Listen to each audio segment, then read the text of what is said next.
Hello, this is the Stories Beside channel. I release videos every day for you. Subscribe and click the bell. Adriana Macduff didn't remember her mother, nor could she. After all, her mother was gone when she gave birth to Adriana. Her father, Rick Macduff, was then the deputy director of a factory that produced batteries and accumulators. It was a responsible position, so he simply could not afford to indulge in sad thoughts or even worse, to drink. After all, Rick was to raise a daughter, in the beginning grief-stricken widower, who, according to relatives, loved and wife Kathy, without memory withdrew into himself. And when he slightly withdrew from grief with his head, went to work. As a result, Rick took the chair of the director of the plant, who retired a year after the sad event. And 3 years later, the plant was closed. Fortunately, Macduff still had some savings, so he and his 4-year-old daughter did not face starvation. But money, as we know, has a way of running out. And the most frustrating thing is that it happens much faster than one can assume. So it was not worth delaying the search for a job. However, he had no luck with jobs. Macduff was ready to work as anything, even as a loader. But employers, apparently, were afraid that he would start sticking his nose in everywhere, pointing out the faults of his superiors, and as a consequence, marking him for top positions. Meanwhile, money was running out. One day, when Rick came home, tired, hungry, and angry, after another rejection, he received a call from an old college buddy, Sam. "How's it going?" the classmate inquired. "How are things?" with a sigh. Macduff interrogated. "Yes," as Robert was. "Did they close the plant?" "Yeah, I heard. That's why I'm calling, to be honest. What's going on with your job?" "Nothing. The bosses are afraid I'll sit them out. I don't see any other reason not to, but I guess you'll be interested in my offer." "What offer?" "Me, Rick, open your own business," said Sam. "And such a competent partner." "Competent in what?" asked Rick. "What do you mean, competent in what?" Morrison snorted. "In the one that you and I have been studying for 5 years. I need a good engineer." Macduff stretched out. "And what kind of business is a car service?" "No, it's an audio, video, and appliance repair firm. I'm offering to take a stake." "Interesting. I'm interested. It's interesting. But you have to invest in the business. And as you know, I'm broke." "Don't even worry about it," cheerfully said Sam. "I have enough money for everything I need for the first time." "Well, you'll make money, and you'll buy your share." So Murphy thought. I was having a hard time finding a job, so there wasn't much choice. In fact, there wasn't one. But business is a risky business. It could pay for itself. But I didn't want to have to take off my last pants to pay off my debts. Besides, Macduff had heard many stories about friends who started a business together and then parted as best enemies. And the fact that Sam had always been a man of action and his conscience was fine. Not an argument. In business, as you know, there are no friends. Anyway, no matter how it was done, the risk of being broke was high, especially at 90. The conversation with the competitors was short, and the players were not slumbering. For these comrades, a new company is like a new portion of fall for vultures. It wasn't. Rick thought. No risk, no risk, no champagne. And he said yes. Well done. Morrison was happy. "You won't regret it. We've made such a deal with you. Mom, don't be sad.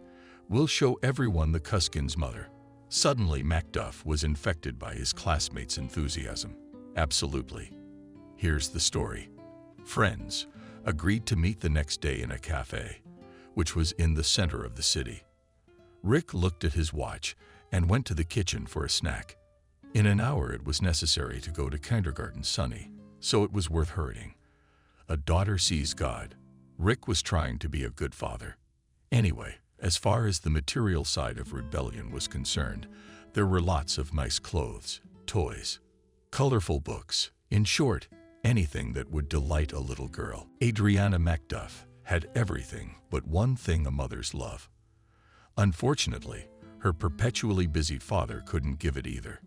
Rick never refused to nurse in the childhood joys of chocolate, chocolate, Chocolate, cake. No problem. He's a doll. Yes, please. And even when Rick's financial situation left a lot to be desired due to job loss, he managed to scrounge up the money to buy his daughter extra ice cream. Macduff took care of his daughter as best he could, but he couldn't give the girl just one caress. "My princess," proudly said Macduff proudly while showing off to friends. Photo by Adriana. However, he never once called the baby princess, and in the eyes never once came, said not kissed, and not at all because she did not love. It is fair to say that he behaved with restraint with everyone, with his parents, friends, and even his late wife, whom he adored. Macduff preferred to prove his love. Not, as he put it, verbiage, but deeds. That's exactly what Rick had told his mother when she chastised him for his lack of affection for Adriana. Yes, but a child is a child. It needs not only love but tenderness, the mother had remarked. Cindy, of course, remembered how she had hugged and kissed Rick when she visited him at the pioneer camp. He would blush and hurriedly pull away. Of course, many boys are embarrassed when their mothers kiss and hug them in public. However, Cindy could physically feel her son's discomfort.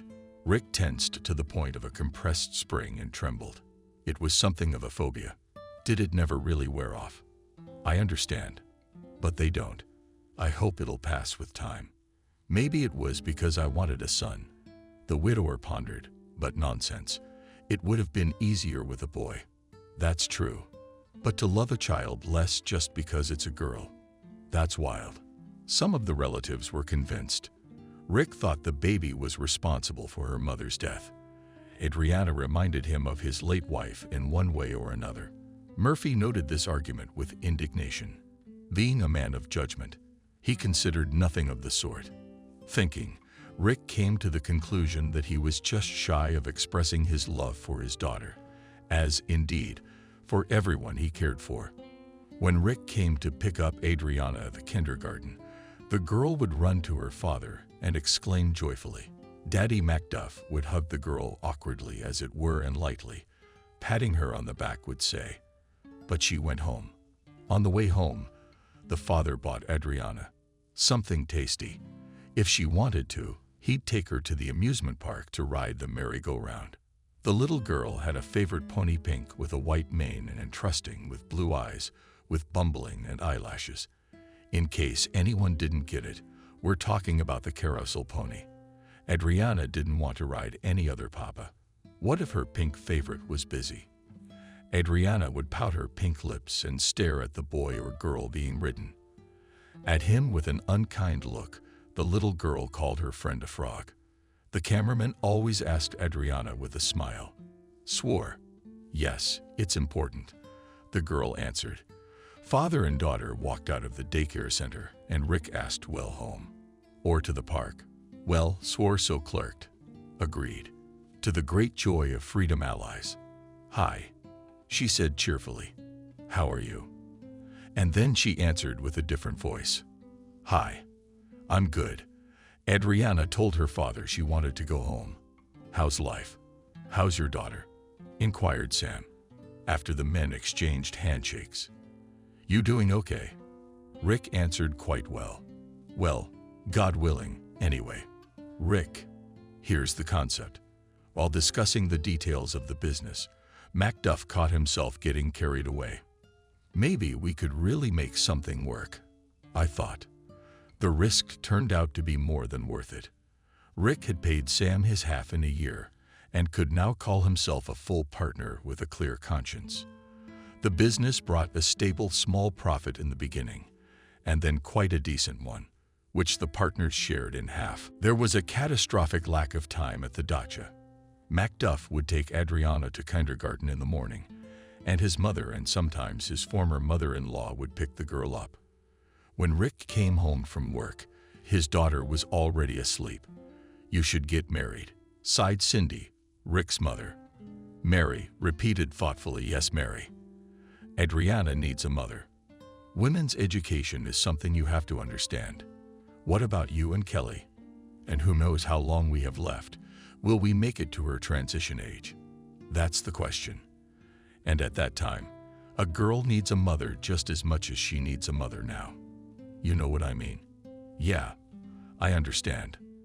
But I haven't met someone I want to spend the rest of my life with, and Adriana, so she won't hurt me. They're all about the money. I used to be able to spot them like that. Macduff grinned, remembering when we attacked him when he was the director of the factory. But when the plant closed, there were fewer people who wanted to be associated with Rick. What's less? I thought with a chuckle. They all evaporated at once, and when Macduff became a businessman, the ladies here again. No, he doesn't want that kind of happiness. For money, not dough. Cindy agreed. But don't despair. Your wife will turn up. Yes, and do not despair, shrugged Rick. Frankly speaking, Macduff and did not think about marriage. Though, of course, it would be nice for a good woman to bear him a son, and heir to whom he could pass the business. Of course, Rick had a daughter, but in his opinion, women had nothing to do in business. Macduff had known many businesswomen, but none of them had inspired him with sympathy. All of them were cold and arrogant, and despite their expensive hairdos and brand-name clothes, not at all feminine. She wanted his daughter to be one of them. No way. So there's no way around it without being burned, as the mother put it. The business of former classmates developed surprisingly dynamically, and for 7 years has suffered a lot of changes. Now Rick and Sam were engaged not only in repair, but also the sale of equipment. The firm sold it to stores, and in the future it was planned to open its own store. And when we go to the park, ended Adriana at breakfast.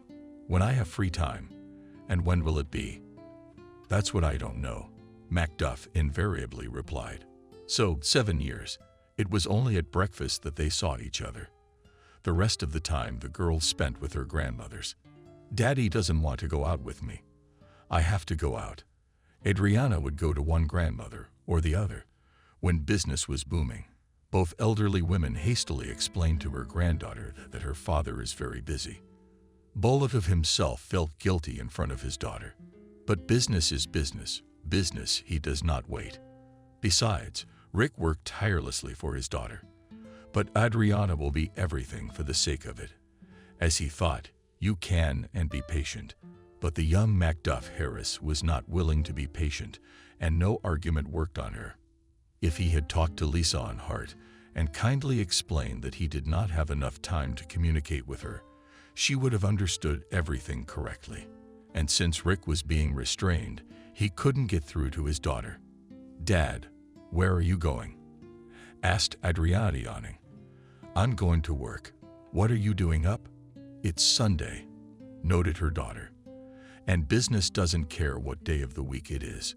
Businessmen don't have weekends or holidays. Anyway, I can't afford 5 businesses yet, said Adriana. Yes, business again, nodded her father. To his credit, he never raised his voice at his daughter. Macduff showed restraint in everything. And he's feeding us, by the way. Smart, bright beyond her years. Adriana understood everything except one thing. Her father wanted her to have nothing. As if we were starving, muttered the girl and defiantly turned away Adriana. She didn't want her father to see her tears. She was. You understood perfectly well, but you didn't show it. But he didn't know how to show his feelings openly, as if it were a sin. Then Macduff fell hard in love and was forced to be torn between his daughter and the woman he loved. She became a young saleswoman from the store in which he and Sam put the technique. Every day Rick became more and more convinced that Slaga is the woman with whom he would like to live the rest of his life. She was the only woman Macduff saw as the mother of his son. But how would Adriana feel about that? I spend so little time with her, he told his mother. I don't know how to tell Adriana that I want to marry Clara. Do you want to marry Clara? She exclaimed in surprise.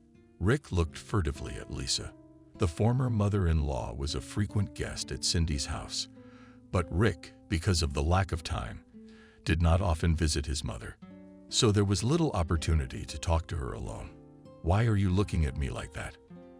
Lisa asked with a slight chuckle. You're a young man. You need a wife. That's right. Life goes on. Kathy, you can't bring her memory back. Thank you, Lisa, Rick said quietly. It really meant a lot to me to hear that. She was embarrassed. The important thing is that your wife doesn't hurt Adriana. You don't have to worry about that either, Cindy said. She gave her son a fake, menacing look. She will. He'll have to deal with me. All three of them laughed. I don't even doubt that. But the way I see it, we have Adriana and me. So you really want to get married? Mother asked. Well, yes, I do. But let's invite your fiancé to visit, suggested Cindy. How about it? We'll set the table and you can introduce her. Lisa, how would you feel about that? Well, it's your business. Lisa replied with a sigh. There's a new person coming into your family. Aya, aren't you a member of our family? I interrupted her with mine, shaking my head. Well. First of all, you're Adriana's grandmother, like me, and the rest is nothing. It's true, Lisa. We are a family, and we will remain one. My new marriage doesn't change anything, Rick said. Thank you, she smiled, and the older woman's eyes settled. You're welcome. Cindy playfully leaned in. Well, how about a banquet? No question about it. Adriana Macduff was increasingly beginning to wonder if Daddy loved me.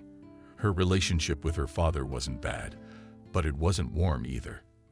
Adriana grew up knowing nothing was off limits. Her father bought her beautiful clothes, filled her with toys, took her to the amusement park, circus, and other places that children love. Except that the tenderness of the girl did not see. When Adriana authorities, troops, father, he awkwardly patted his daughter on the back and said, well, I'm tired. Well, or something like that. When Adriana turned 11 to the girl, it occurred to her that her father considered her guilty for the death of his beloved wife. She had heard more than once from relatives and neighbors that Daddy loved his wife beyond memory. So maybe that was it. Mom's gone, but she is. Adriana and the father deep down regret that the wife is dead and the daughter is alive. Don't talk nonsense. Cindy cut her off when her granddaughter shared her thoughts.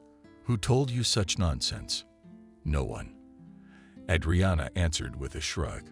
Her grandmother looked at her incredulously, but the girl said yes. Really? No one. I thought of it myself. What made you think of such a bright idea? Daddy loves you. He just doesn't show it. Adriana sighed. Cindy sighed too. What's true? Really? Yes, she was aware of her son's temper, but she still hoped he would be able to break himself. Cindy had told Rick more than once to be gentle with her daughter. But what should you hug and kiss a girl and tell her how much you love her? Reprimanded Breaking. However, Cindy knew otherwise. Rick preferred to prove love with his body, and all sorts of tenderness, in his opinion, meant nothing. And even though her son didn't know how to show his feelings, that didn't mean Rick Macduff couldn't love. He did, and he did love. Yes, my little birdie, nodded Cindy. It doesn't show. Well, not showing doesn't mean he doesn't love. My wicked one understands my woe. I do, answered my granddaughter. From this day on, Adriana has set herself the task of arousing strong feelings in you. It's better to make the people feel good. At least she'll know her father cares. But a year passed, and Adriana's attempts to rouse her father never succeeded. One day, when Dad came home from work, he smelled of women's perfume. Adriana knew exactly what that meant and panicked. If Daddy got married, oh God, what would happen then? She'd read fairy tales about evil stepmothers, but she didn't take them seriously. That is, until Molly's father sent her abroad. Her stepmother is a bitch, whispered her friend and classmate Miranda. She had persuaded Molly's father to send her to a boarding house in Switzerland. And Lena could be trusted because she lived in the neighboring cottage. But that the same thing awaits me. With horror thought Adriana, we could only hope that it would not come to the wedding. However, we're having guests tonight, tomorrow night. I want you to meet a very nice woman. With a frugal smile, said the father with the woman, frowned the daughter. With the woman, confirmed Macduff. nodded Adriana. And what kind of woman? Well, how can I tell you? A very nice woman. You'll find out, Slaga. You'll like it. So, Clara. Adriana said thoughtfully. Yes, she wanted to say something else, but changed her mind. I'll still have time, smiling at her thoughts, thought the businessman's heiress. The chosen one was a blonde with perfectly straight hair, plump lips, and unbelievably blue eyes. Abram long eyelashes Abazami. The lady was dressed in a white cropped fur coat, under which was an extremely short pink dress. Like a Barbie doll. Clara. Stephen stretched out her hand with long pink nails decorated with bears and rhinestones. Adriana smiled radiantly at her potential stepdaughter. Do you like glamour? I love it.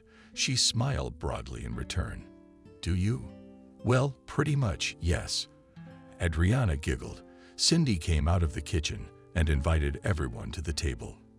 Really? Why are we standing in the aisle? I'm starving. Adriana noticed the disapproving look Cindy's grandmother gave her possible daughter-in-law. And that gave her hope. When everyone was seated at the table, Rick asked for a moment. Attention.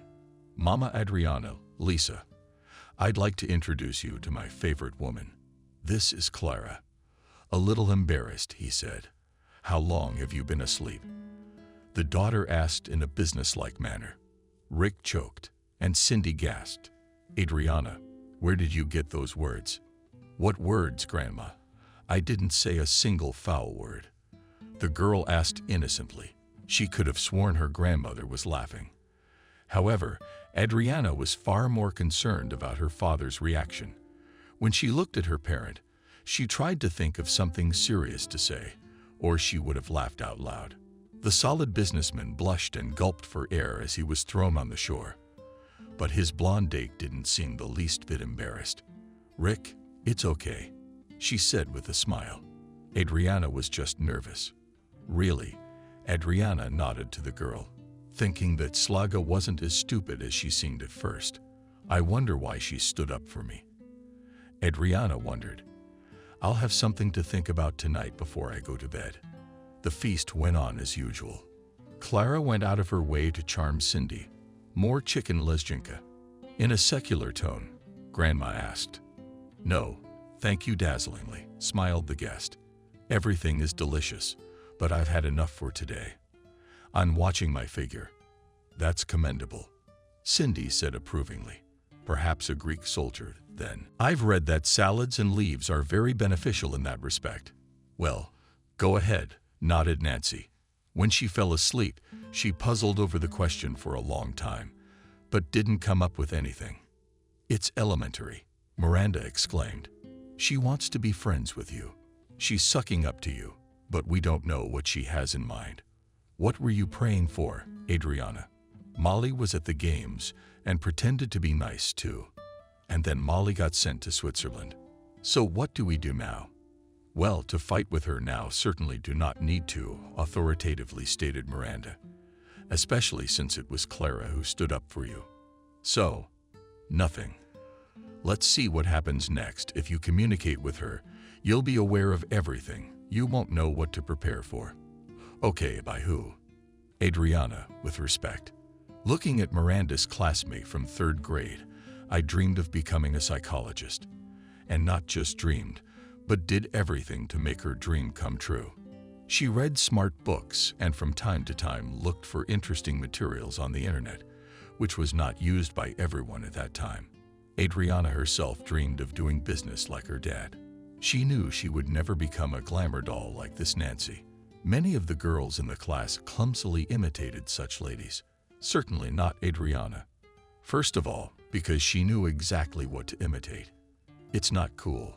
Second, Adriana's glamorous style. As she once said, no way. And after getting acquainted with this Clara, Adriana is unlikely to have a desire to dress glamorously. Yes, even the word glamour annoyed her. No, she's going to be a businesswoman. That's the kind of look I'd like to see. It's not some harlot in furs and tracks, dreaming of getting a rich man.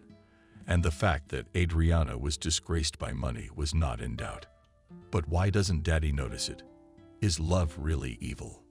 Well, if you understand, then go ahead. I believe in you. Miranda encouraged her. Don't worry, we'll get through this. Meanwhile, her father and grandmother were talking about Adriana. How do you like it? Rick asked his mother.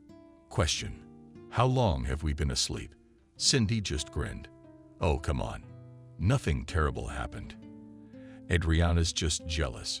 She just said something like that without thinking. It was 5 minutes later, and no one remembered it. Or did they? I just wonder how you know so much about male-female relationships. Rick, please, laughed the mother. Or did you talk about poetry with your friends when you were her age? Well, no, of course not. Well, why? It's all the same. All right, calm down and take it easy. The fact that Rick called his mother during business hours was a big deal. It means he's really worried. Was he beginning to be able to show his feelings? Cindy thought, for better or worse. Mother, how do you like Clara? Rick asked. Well, she's very nice. Mother didn't answer right away. I don't hear confidence in her voice. Son, but it's your life, as long as you're sure of your feelings. You are sure? I am. All right then. I don't like that girl, Cindy said to her ex-wife. When Rick introduced me to Kathy, I thought that's the girl he'd be happy with, because he was. Too bad it didn't last. Oh, I'm sorry. It's okay. Lisa smiled sadly. With you, on the contrary, I got back after such grief, and I'm glad you're remembering. Kathy, with a kind word. So if she deserves it, and this one, God forgive me, some not natural, fake, not sincere. Well, it's Rick she's already got to live with, remarked the relative. Well, yes, we can only hope that the first impression will be deceptive. But for Adriana, my heart aches. I thought he was friendly with her. You can tell he's just sucking up, and it's not like he's just trying to please you out of the goodness of his heart. Cindy, I don't recognize you. Lisa smiled again. This time, it was cheerful and cheerful. What do we do? We're not going to let our granddaughter get hurt, but we won't. A month after that memorable dinner, Macduff made his beloved an official proposal. When Adriana heard about it, she was stunned. Why are you so rambling? Asked her grandmother Lisa after the dinner in honor of the engagement Rick Clara. It's understandable why, though. The girl is definitely not thrilled with her stepmother-to-be, and jealousy too. Is that what you think? With a strained smile replied the granddaughter. Poor girl, the older woman thought, and is worried, but doesn't want to show how scared she is. Maybe she could talk to Rick and take Adriana back to her house. After all, they would have a child someday. Maybe more than one. He won't have a daughter. Adriana was really scared. Unlike her grandmother, she didn't think that she might have a brother or sister. Glamorous ladies and children, in Adriana's understanding, combined about as well as cutlets with condensed milk. But her departure abroad seemed to be a done deal. Stunning and lovely. A femme fatale. You're a beauty. The chirping of their bridesmaids. It was unstoppable. They were broadcasting so loudly that Adriana got a headache, and the party was just beginning. A celebration for whom? As much as I disliked her. Adriana had to admit that Clara looked beautiful. She was expecting a boffin dress with deep bow ties. But nothing like that. The bride's dress was sewn from beautifully glimmering belligerent material and resembled snow screaming in the sun. It was slightly sheer from the bottom and beautiful when walking. And thanks to the microscopic fur, Snow White and Bolero for the wedding outfit looked even richer and respectable. Her smooth hair was arranged in a deliberately careless, but very spectacular hairstyle. Makeup was made in warm colors and delicately Karolova. And the lipstick was much more than doll-like pink. Probably, Daddy gave a lot of money, thought Adriana, and immediately berated himself. What am I talking about? Not today, so tomorrow I will be sent to a foreign boarding school for unwanted children of the rich. And I'm talking about money. The guests were divided into my father's business partners and lying glamorous girlfriends, not counting the rare relatives on both sides. The latter were only a dozen or so. I wonder where her parents are, Adriana thought. I have no idea, shrugged Cindy's grandmother. Rick never talked about her parents. Is she an orphan or something? Probably, she answered indifferently. Adriana had realized almost immediately that her grandmother wasn't thrilled with her new daughter-in-law. And now she was 200% sure of it. But since she respected her son's choice, she preferred to keep quiet. But what would happen if she really had a new grandchild? After the registry office, everyone went to some wildly fancy country club.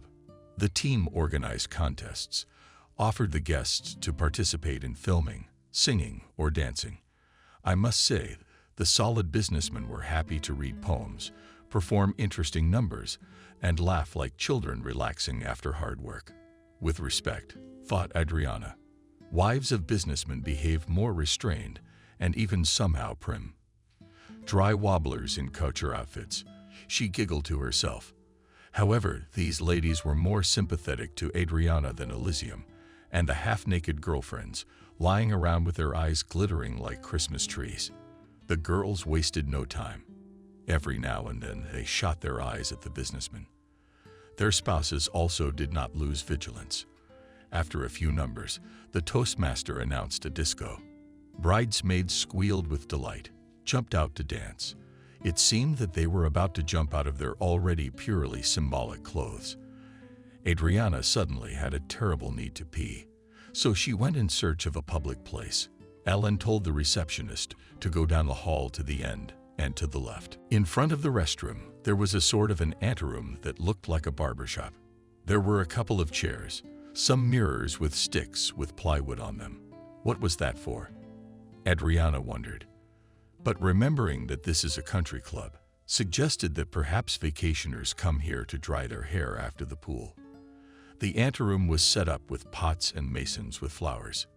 Paradise, thought with admiration of the stall where the folks did their natural needs, was separated by a partition of finished glass. If it were not for the inscription, "Dear visitors of the club, kindly request a flush after yourself," a man wandering in by accident would not have guessed that he had entered such a prosaic place as a toilet. Having done her business, Adriana hurriedly left the stall as she suddenly heard, "Lucky you closed, such a money muffin was enough to boring." With a sigh, said the new stepmother Adriana, feeling that she would hear something interesting. And so she froze. The lighter clicked, and soon the room was filled with the smell of tobacco with a dash of net flowers or fruit. What a problem to have someone funnier than a church friend. No, of course not. Nancy giggled. I mean, are you guys planning on having kids? Rick wants to, but I don't want to. Maybe in 3 years. But right now, no way. This is not the kind of poverty I've chosen to live in. I still want to live for myself, and preferably well. I think I deserve it. What can you say? Good for you. Parents, do you know you can't be home now? Crazy, exclaimed the new wife of the businessman. They're just embarrassing. Imagine if they showed up at the wedding and bought it. Yeah. How do you tell a man you don't want to have a baby? I can't. I'll just give in and take the pill. Adriana took a breath. At 12 years old, she was well informed. What pills are we talking about? The fact that she's not planning to have a baby yet is certainly good. But the fact that it's Kuklina deceiving the father is out of line. Although Adriana didn't expect anything else. Despite her young age, she was a remarkably perceptive girl and doubted the sincerity of Clara. And there you have it. Adriana's limbs were bleeding from sitting in the same position, but she was afraid to move. Then she should go straight to the Pantheon. The friends chatted about something else and left. Adriana took a deep breath and sat down in the chair. We've got to get her out of here, she thought. Her Macduff Harris was. Surely she would certainly do it. True, she didn't know how yet. But was that a problem? It's the desire that counts, and that's not counting her love for her father. At the end of the wedding party came out to throw her bouquet unmarried girl and her girlfriends as if mad. The ladies were totally unglamorous, panting, pushing each other away. One of them couldn't hold on to her high stilettos and fell, They must be itching to get married, and preferably as well as Clara. She remembered her stepmother's conversation with her friend and frowned. So she had parents after all. She was ashamed of them. Adriana remembered Slag's words. She was crazy to be ashamed of them. Imagine, they'd show up at the wedding, and then they'd be stubborn. Her stepmother, the daughter of alcoholics, came out. Adriana shook her head.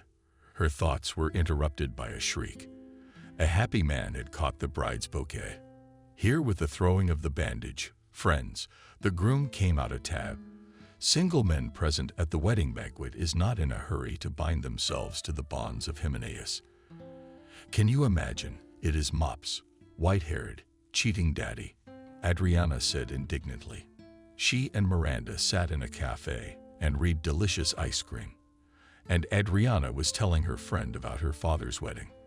The friend gave her a second serving of cold dessert, but Adriana, from indignation, could not taste the flavor and could not appreciate it. She is taking pills so she won't get pregnant and tell daddy she wants a baby. Can you believe I want to expose her? I just don't know how to find out where she keeps those pills and visit Uncle Rick. Miranda shrugged. Ah well, yeah, I guess so, pondered Adriana. She began to watch her stepmother and eventually found out that she carried the pills in her purse. It was that simple. Well, look out for the creature, the girl exulted. Now the main thing is to find the right moment, and he did not wait long. Cindy's anniversary was, as always, heartwarming. Unless, of course, you count Clara's sour face, her grumbling about the overly colorful dishes, as if she wasn't the one who had eaten almost half of the cake the day before. I guess Grandma's delicious cakes and salads aren't too glamorous for our Slaga. With a chuckle, Adriana thought with gusto, flying away salty in a tube, stuffed with ham and cheese and herbs. That evening, when they arrived home, Adriana dropped her stepmother's purse, which she had set on the floor as if unintentionally. It couldn't have been a better place. You can't be more careful, Clara whispered hatefully, looking at her stepdaughter. You bet, because the package of contraceptives fell out of her purse right at her husband's feet. I didn't do it on purpose, Adriana exclaimed indignantly, picking up the pills. She found a place to put them. Indeed, remarked Rick. And then he asked Clara, "Are you sick?" Rick repeated, and there was a hint of concern in his voice, just a slight hint of sleep. I knew that my father had a volcano in his soul. It had something to do with us not working out.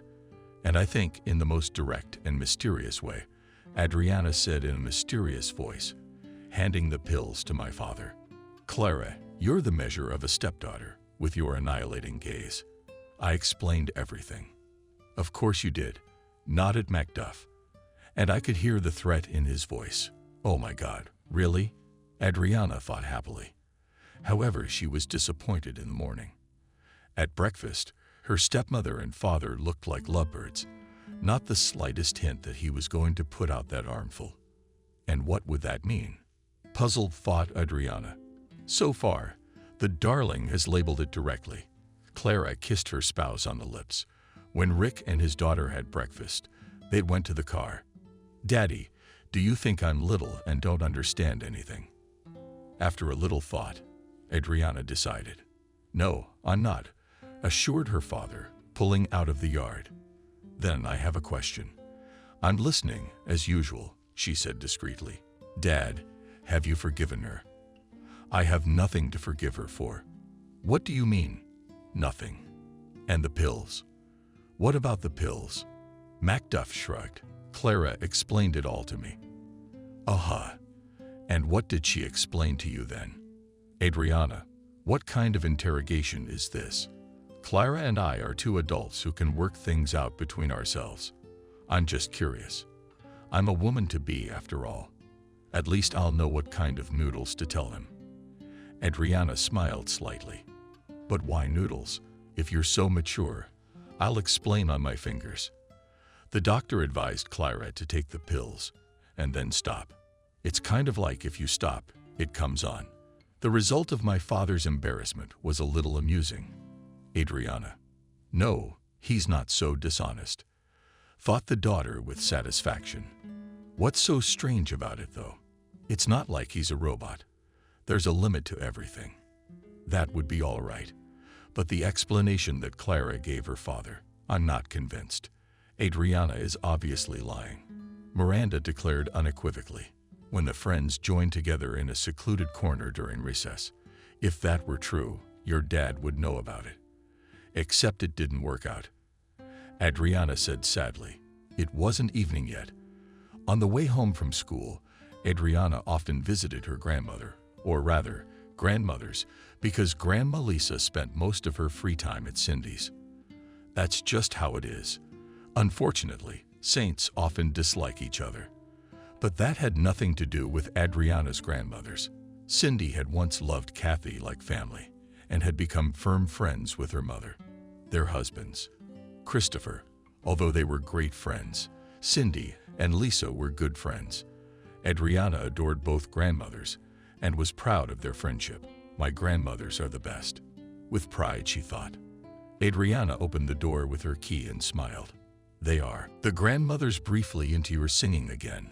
It's the Lovelies with tenderness in her voice, said hello Grandma Lisa, thinking how much her granddaughter was becoming like Kathy.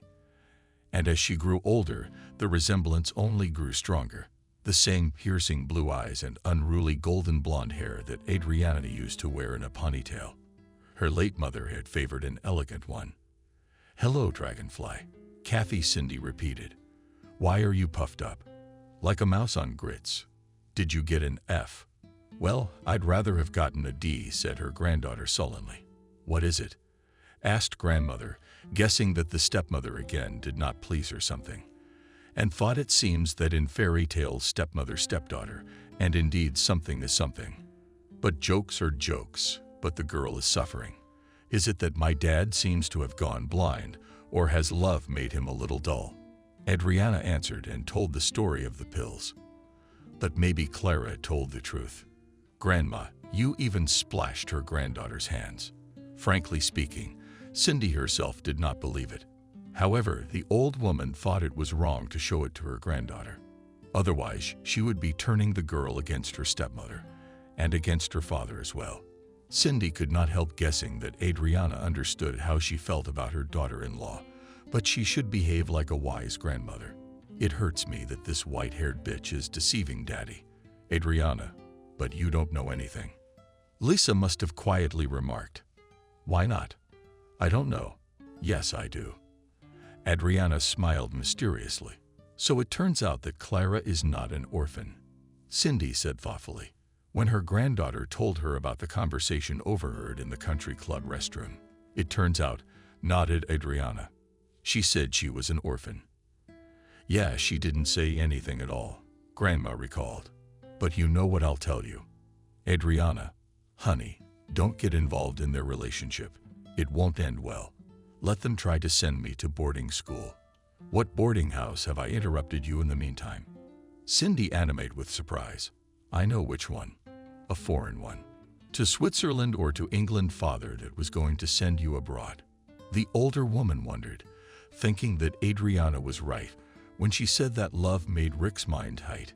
He didn't tell me anything. Having said that, Cindy smiled to herself. Rick had been consulting his mother a lot lately, and she liked that a lot. Yeah, but what's the story with the boarding house? What do you have to do with Dad? Adriana waved it off with annoyance. It's just that Miranda was telling me how the stepmother treated Vika from the cottage next door. Molly, what cottage was she talking about? Completely confused grandmother. Which is next door to my friend Miranda's parents, launched into a girl's explanation. Oh my God. Cindy laughed with relief. I thought you'd listen to your girlfriends. They'll say other things. Do you really think Lisa and I would let you down? Well, you will, Tanya. Tanya nodded with a smile. As for Papa and Clark, life will put everything in its place. How long will it take? Grandma continued her lecture, and gently, pressing the tip of her nose, Adriana asked with a smile. The granddaughter nodded. Well, super, summarized Cindy. Then girls, let's have lunch. I don't know about you, but I'm starving. "Lisa, what are we having for lunch today?" "Borscht," Lisa said proudly, "and mashed potatoes with the pour when it's all done. It is known, when while you were at the clinic, you got sick," worried Adriana, unwittingly remembering how her father asked the fox about it. What a bastard, with hatred thought she stepmother. No, she shook her head with a smile. Cindy, just prophylactic. And noticing the incredulous look on her granddaughter's face, she laughed. "But honestly, it's all good. Discussions on the ethics and psychology of family life, I declare closed. Better tell me, what would you like to get as a birthday present?" Immersed in the experience, Adriana completely forgot that in a week's time her birthday is 13 years. A bloody dozen, which, by the way, became Adriana's lucky day. The birth of the only daughter of a Macduff businessman was decided to celebrate in a small family circle. Grandmother Cindy presented her granddaughter with a cute and bright blue pants, and Grandmother Lisa presented her granddaughter with a youthful toilet water with a marvelous food aroma. "And this from me," and Clara trembled. In a voice pronounced Rick and Adriana, not without surprise, realized that the father worried. He held out a box to his daughter, seeing that it showed a cell phone. Adriana squealed with delight. "It was for me," she threw herself around her father's neck. "Well, who else?" Rick grinned, awkwardly, hugging the birthday girl. "Dad and I wish you happiness," in a secular tone, said Clara, stretching her brightly painted mouth almost to her ears. It was as if that pill scene had never happened. True, Adriana's thoughts at the Meckel convention couldn't hold back, limiting herself to words of gratitude. "Wow, what a cool phone with a color display. That's great." And this was Adriana's first cell phone. Some students already went to school with cell phones, but where were their tadpoles from giving nasty TV Caney in her phones? Adriana's delight was unbounded. "Got the recorder," she said, looking at the options. "What are the tunes on there?" "So Moonlit Haze." "Adriana, baby, come sit with us," Cindy asked with a smile. "More on any chassis." Come on, don't argue." It was undoubtedly one of Adriana's best birthdays, but she had no idea that fate had another pleasant surprise in store for her. Adriana had fallen in love with the number 13. One night, a couple months after her stepdaughter's birthday, she announced that she was pregnant. "Are you sure?" asked Rick. "I'm sure. And I thought you were excited." "I am." No, I'm really glad." Adriana sat next to me and pretended to watch TV. She wondered if Clara was pregnant. She was already convinced that her stepmother would lie. She'd take it cheap. But how could she know? Adriana thought, and finally came to the conclusion that there would be food. And Clara read when I will be discharged from the maternity hospital, and we will be photographed. Me, you, and our baby. I also want balloons, lots of flowers, a limo, photo shoots. Clara, did you confuse the discharge from the hospital with the wedding? Rick grinned. No, now everyone does that. And what do you say? Adriana didn't even immediately realize that her stepmother was addressing her. When she did, she shrugged. What am I supposed to say? The only thing I could say is that Clara does not need a child, but flowers, balloons. Oh, and a limo. What's a limo without a limo? Unless, of course, the stepmother really is pregnant. So you will have a brother or sister, said Slaga in a tone as if it was about the whole area of my life. When I will, then I will tell you, said the stepdaughter, and went to her room. But things, thought Adriana. What if she really is pregnant? I'll go to my grandmother's to sew. Except which one? She decided she would think about it tomorrow. And strangely enough, fell asleep instantly. Adriana didn't recognize her father. Mr. Macduff still maintained his trademark poker face. However, there was a change in his behavior. He gave Clara a gift every day. Modest, but very nice gifts, bouquets of baskets of flowers. Carefully thought out daily menu mused his wives, feet of feet, and as an exemplary future daddy uncomplainingly forgave her caprices and mood swings. Was it like that with Mom too? I asked his grandmother. Well, Pretty much, yes, Cindy nodded. The only difference is that then my father did not have extra money for flowers and knickknacks. Grandma is glad that you will have another grandson or granddaughter. Well, how could a grandmother not be glad about that? In fact, the elderly woman is a little bit crooked. She would certainly be happy to nurse another grandson, but something prevented her from rejoicing fully. And then Cindy realized that she was the one who had doubts that her daughter-in-law was really pregnant. Rick's mother herself didn't understand where she was getting that doubt from. But there it was. Maybe I'm paranoid. The older woman thought with a chuckle and immediately dismissed the thought. No, it didn't look like that. And meanwhile, Clara was twisting Macduff as she wished. When she said she was cold, her husband carefully covered her with a plaid. When Slaga was hot, Rick uncomplainingly turned on the air conditioner. In addition, Rick had a professional video camera for the discharge from the maternity hospital.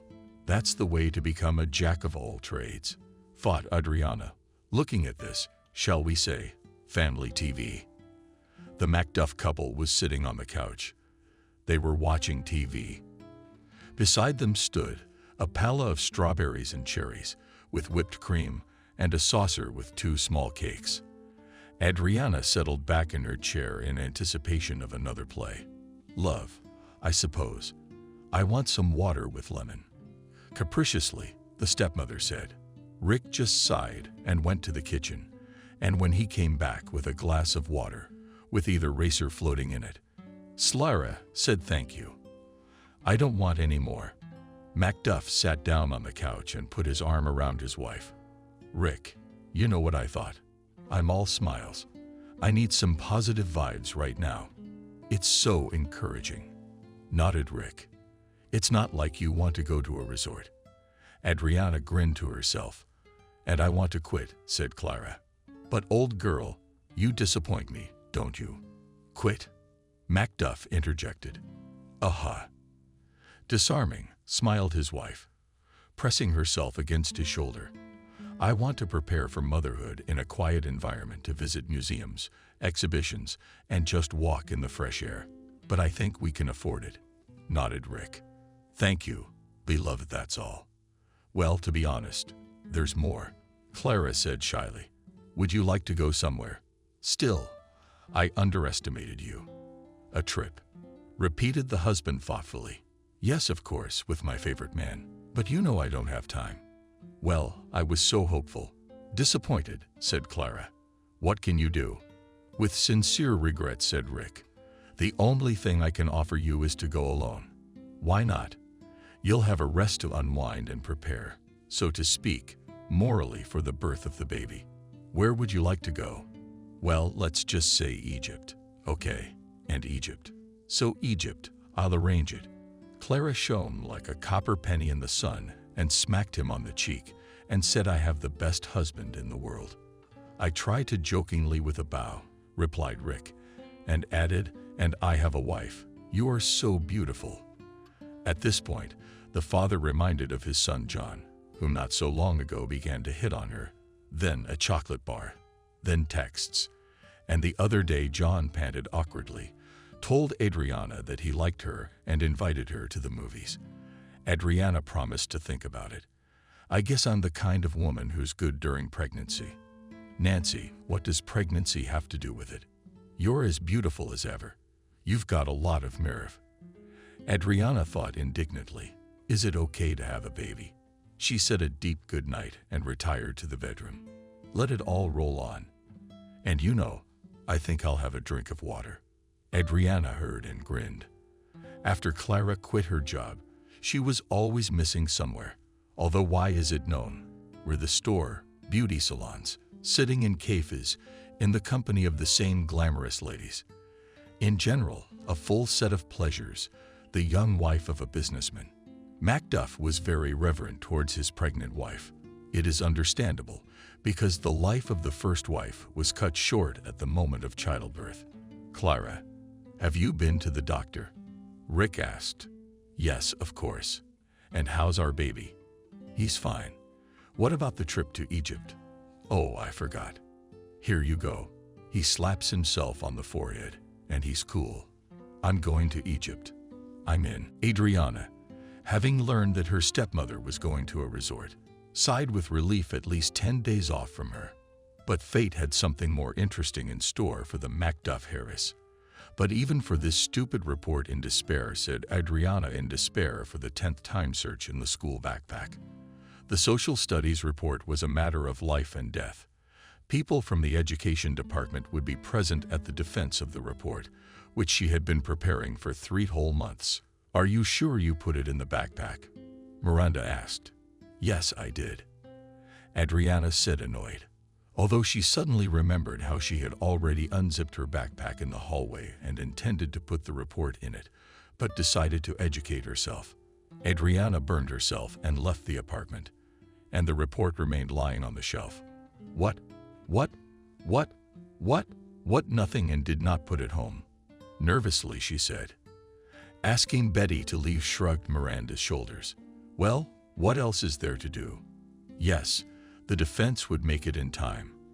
Their class teacher was not a bad woman. She was as accommodating as the situation allowed, so it wasn't going to be a problem. And so it was. Betty gave the okay, and Adriana ran to the bus stop. As she opened the door, she heard her stepmother's voice, getting ready to deliver the baby.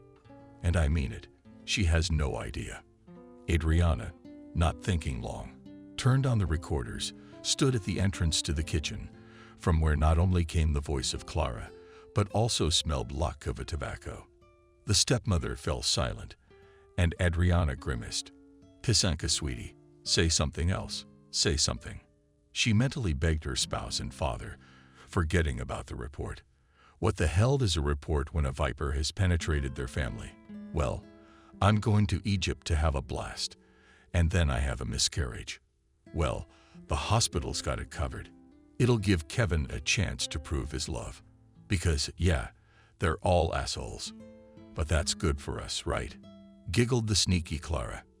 After the miscarriages, did you beg him for a trip to Thailand? No, Paris. Adriana decided that was enough.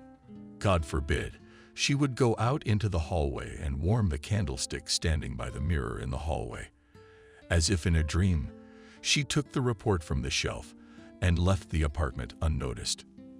Adriana did not remember defending the report.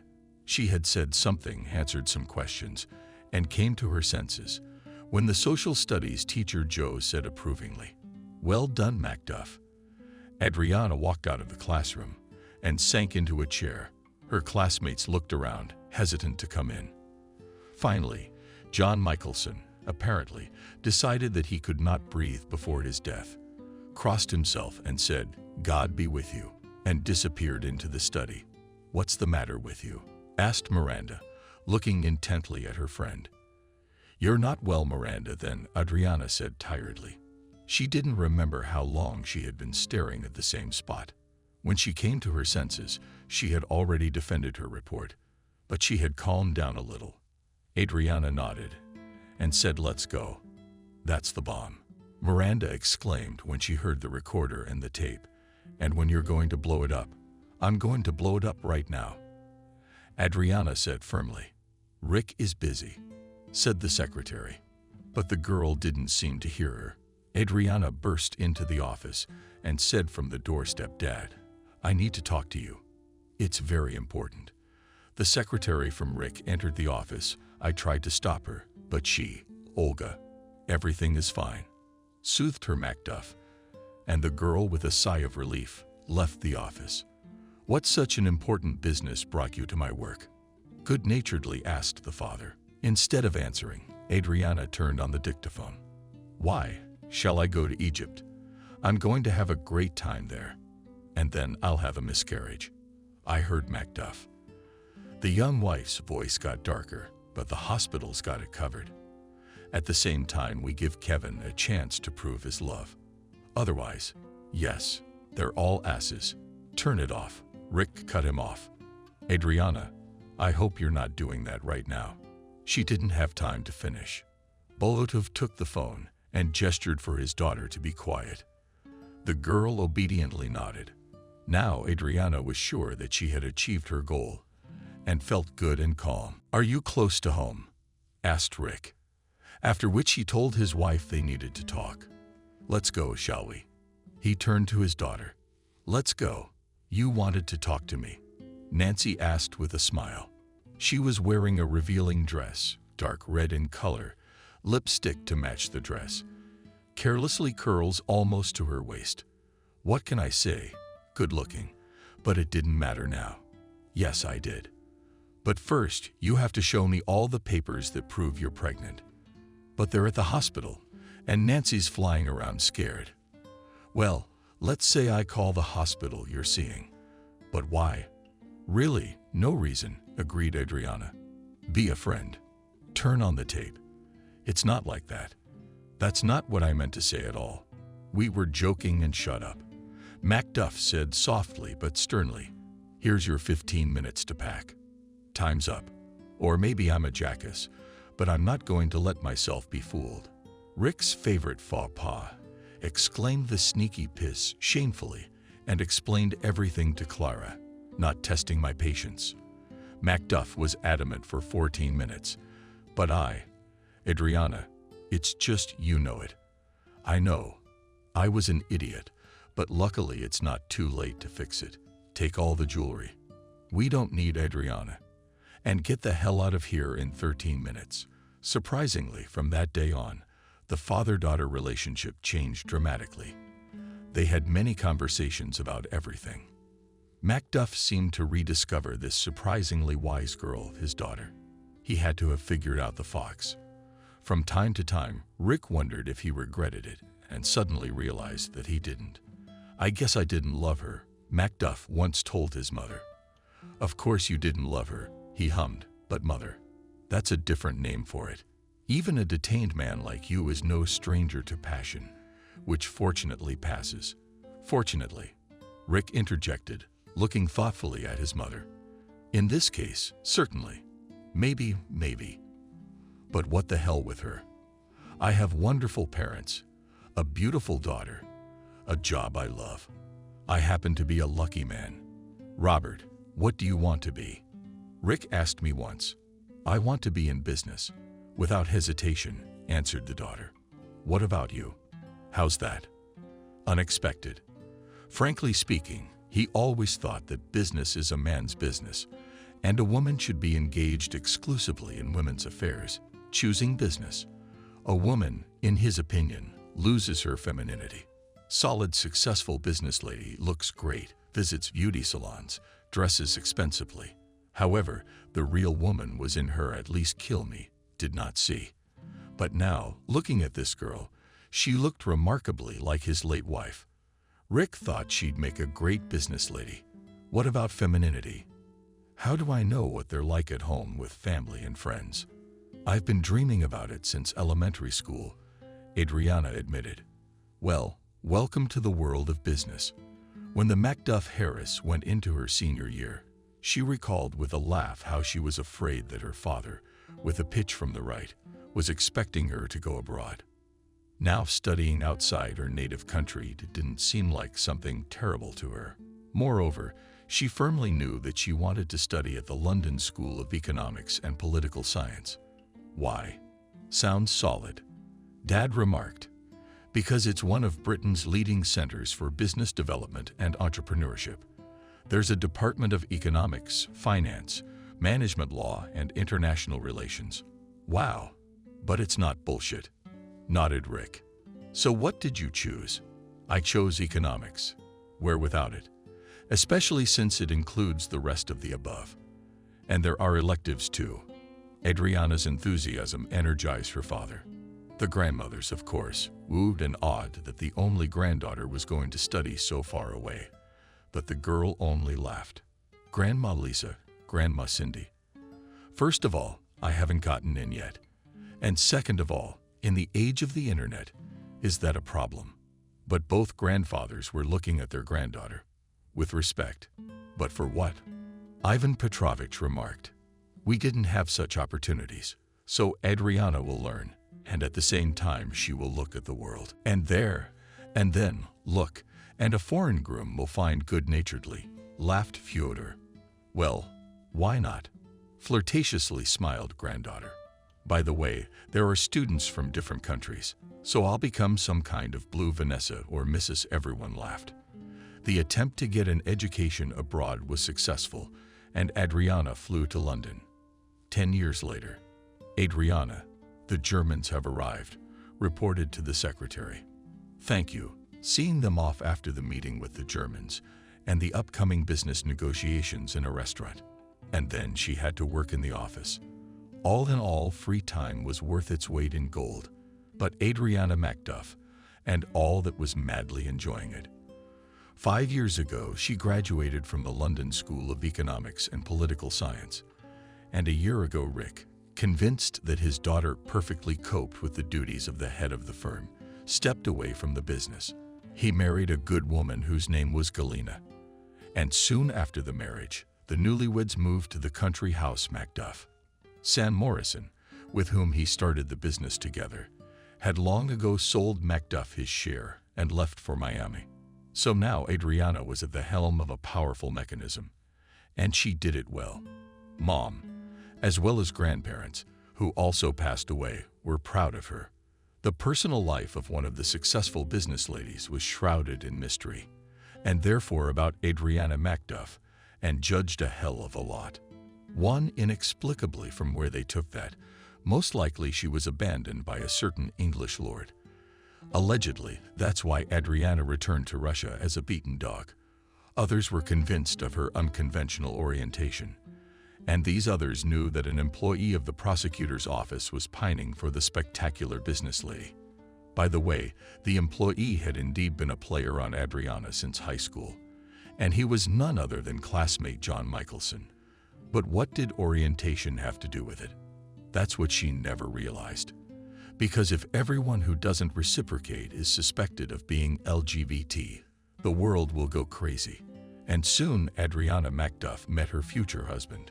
What did she do to stir up the business community? It happened at the presentation of a new perfume, and a wildly fashionable young fashion designer already. May I invite you? She heard a pleasant baritone somewhere above her. Raising her eyes, Adriana saw a handsome, brutal blonde man who obviously did not neglect the gym. Why not? After a slow dance, Stephen, as Playboy's name was, suggested a drink, and then he asked Adriana if we should get out of here. The young woman looked at Stephen in amazement. But no, if you find my suggestion too impertinent, you know, it doesn't. Adriana smiled enigmatically. Really? Of course it does, because it is. I'm sorry. I guess we misunderstood each other, Stephen said. Apparently so. She nodded and took pity on her unexpected suitor.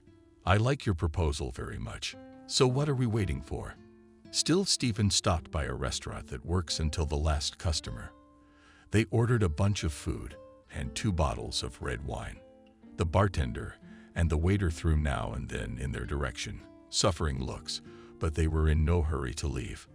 I had never had such a good and easy time with any man Adriana had ever been with.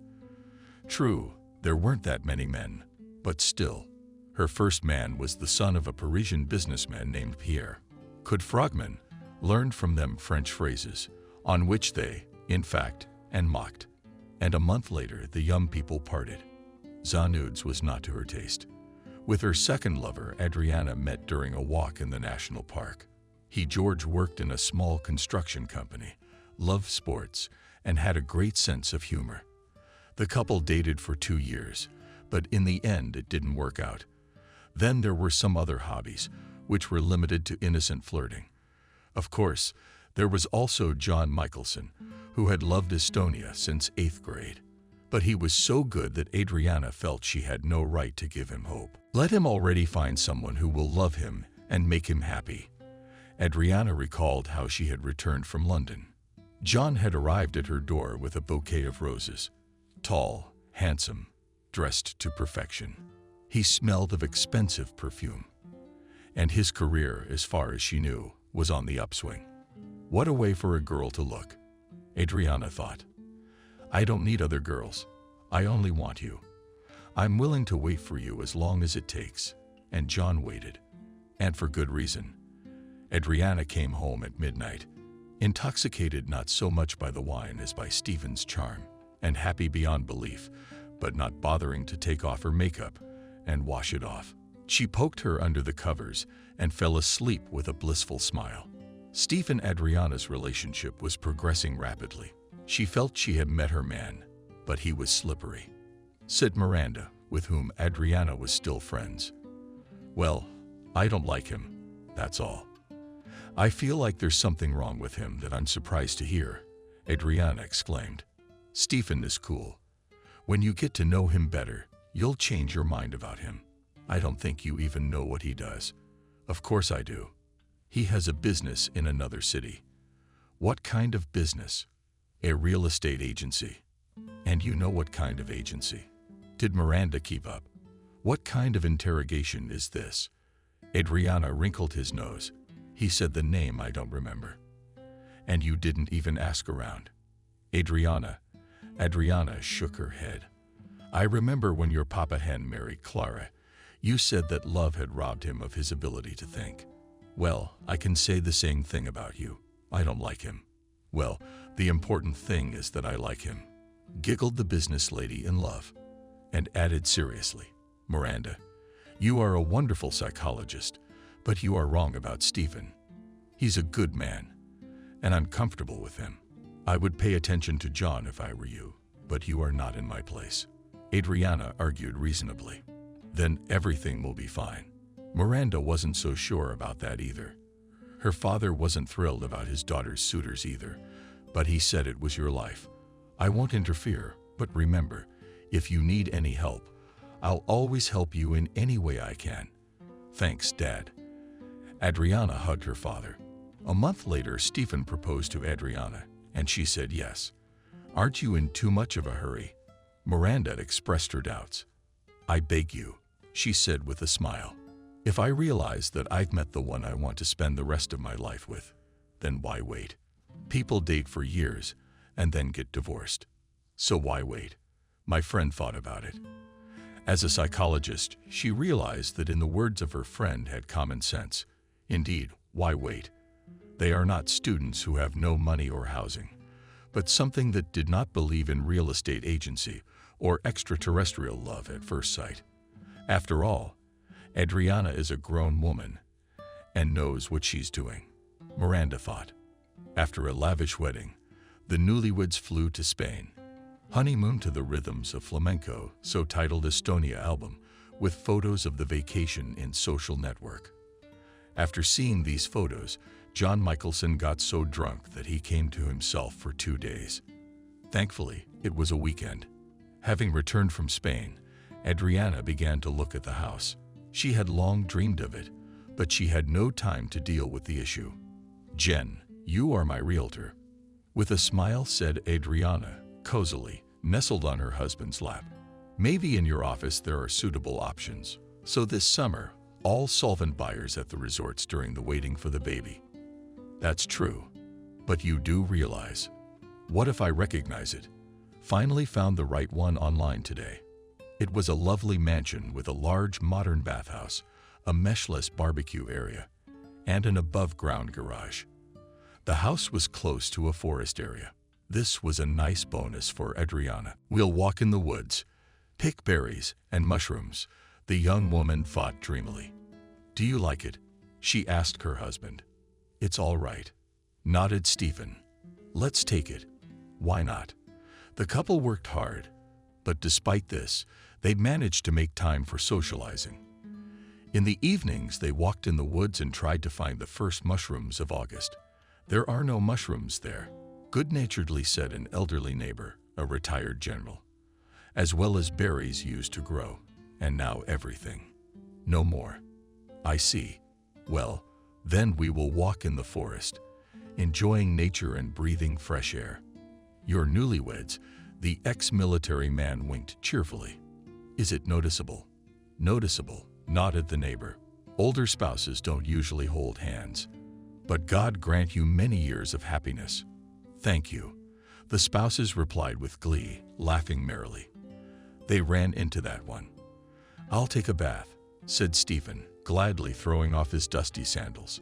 Shall we take it together? Adriana smiled meaningfully. Great idea, he smiled back.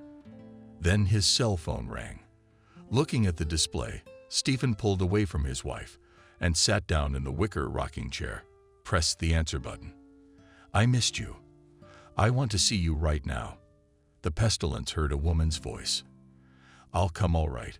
Suddenly, a hoarse voice answered Stephen, and turning off the 6, he said, I have to leave urgently for work. Well, you have to. Then you have to. She threw up her hands. I'm tired of waiting, pouted her lips. The young girl shook her luxurious golden red locks. Margot, for God's sake. Stephen laughed. We're Adriana, and we've only been married 2 months. Do you really think that in that time you can accumulate a lot of property together? I don't think anything. Vanessa said capriciously. I just want to be with you. I really want to be with you too, sincerely said. Well, you're a smart girl. You realize that things don't get done that fast. Unless you want to make a really big score, not some little thing. Come on, sweetie, I gotta go. Oh, that's too bad. Auntie's coming over soon. We could have had tea. My doll, but you remember I'm a family man. Yeah, you'll forget that. Well, be patient. You're a clever girl. And hello to the aunt. Hello, darling, greeted Freud, a slender blonde in an expensive summer suit of delicate coral blossom. Hello, the girl smiled sadly. Stephen was, asked the aunt, nodding at the bouquet of tea roses. He was. He said hello to you. Vanessa replied with a sigh. He doesn't want a divorce. The woman sighed understandingly. Not that he doesn't want to, but he says it's too soon. His wife hasn't given him the right to act on her behalf or anything else. But then divorce is really out of the question, the aunt said. All that remains is to wait.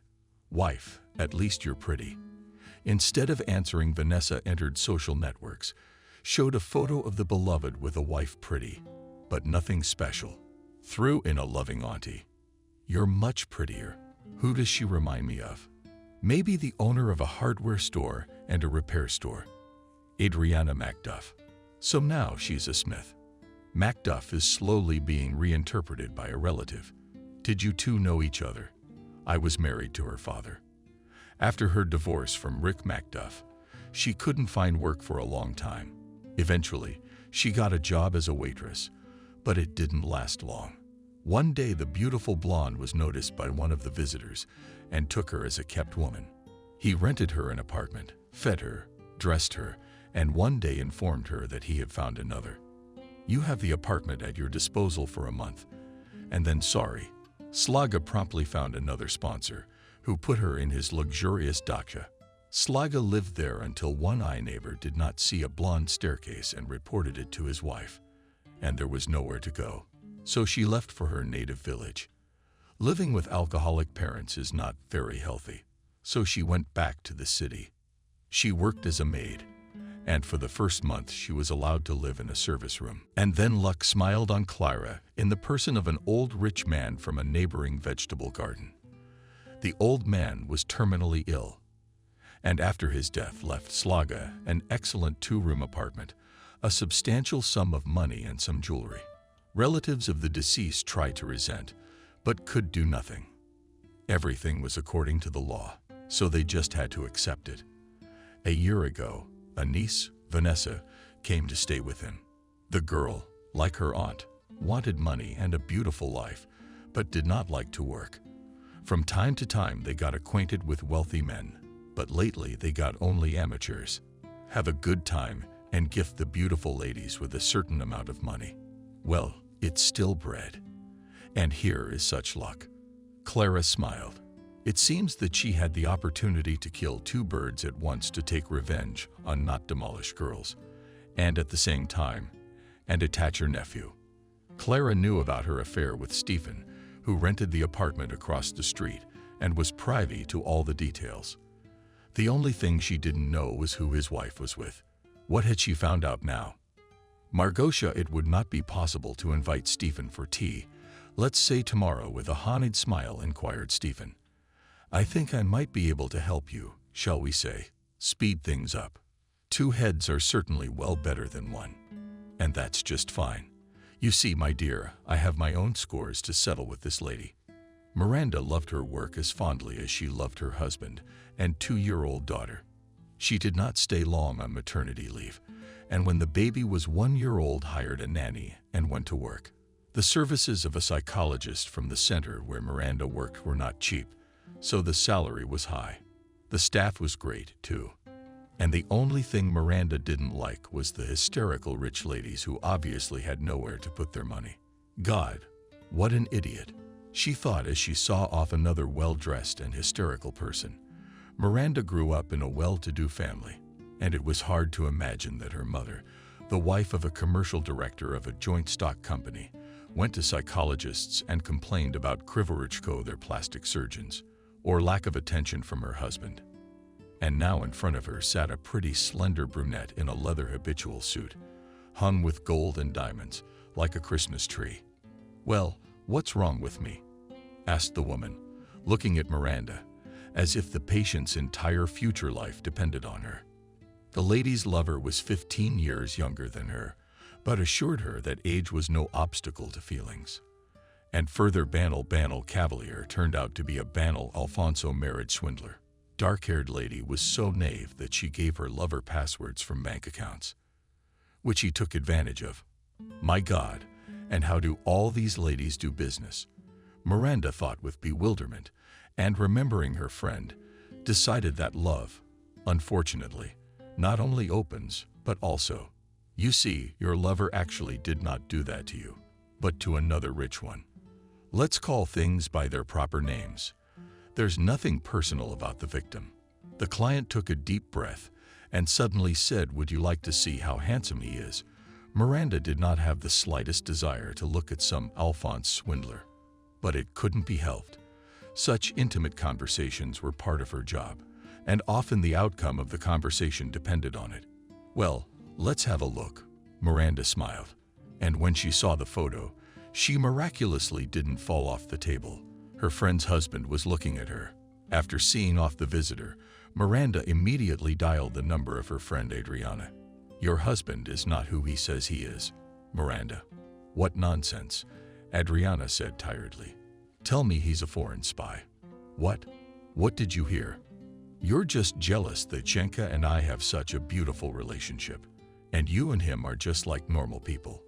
"Really? What's going on here?" "That's what my friend said to Adriana. I won't let anyone speak ill of my husband, including you. I don't think we have anything else to talk about." "Yeah, Adriana. Look." But Adriana's already passed out. Miranda leaned back in her chair in despair. She took no offense. Adriana. Fear for her friend was much stronger than resentment. Well, what to do now? Feverishly she thought. Miranda, how to help her. Suddenly, she realized who could help her. Meanwhile, Adriana's husband, her former stepmother, and her niece were devising a plan. "Do you like turnips?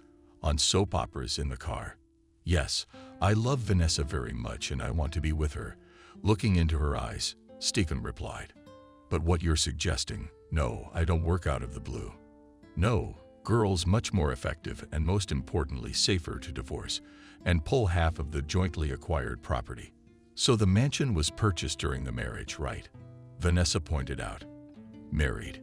But Adriana said she wanted me to act on her behalf." The aunt exclaimed beautifully. "She mentioned it. Remind her."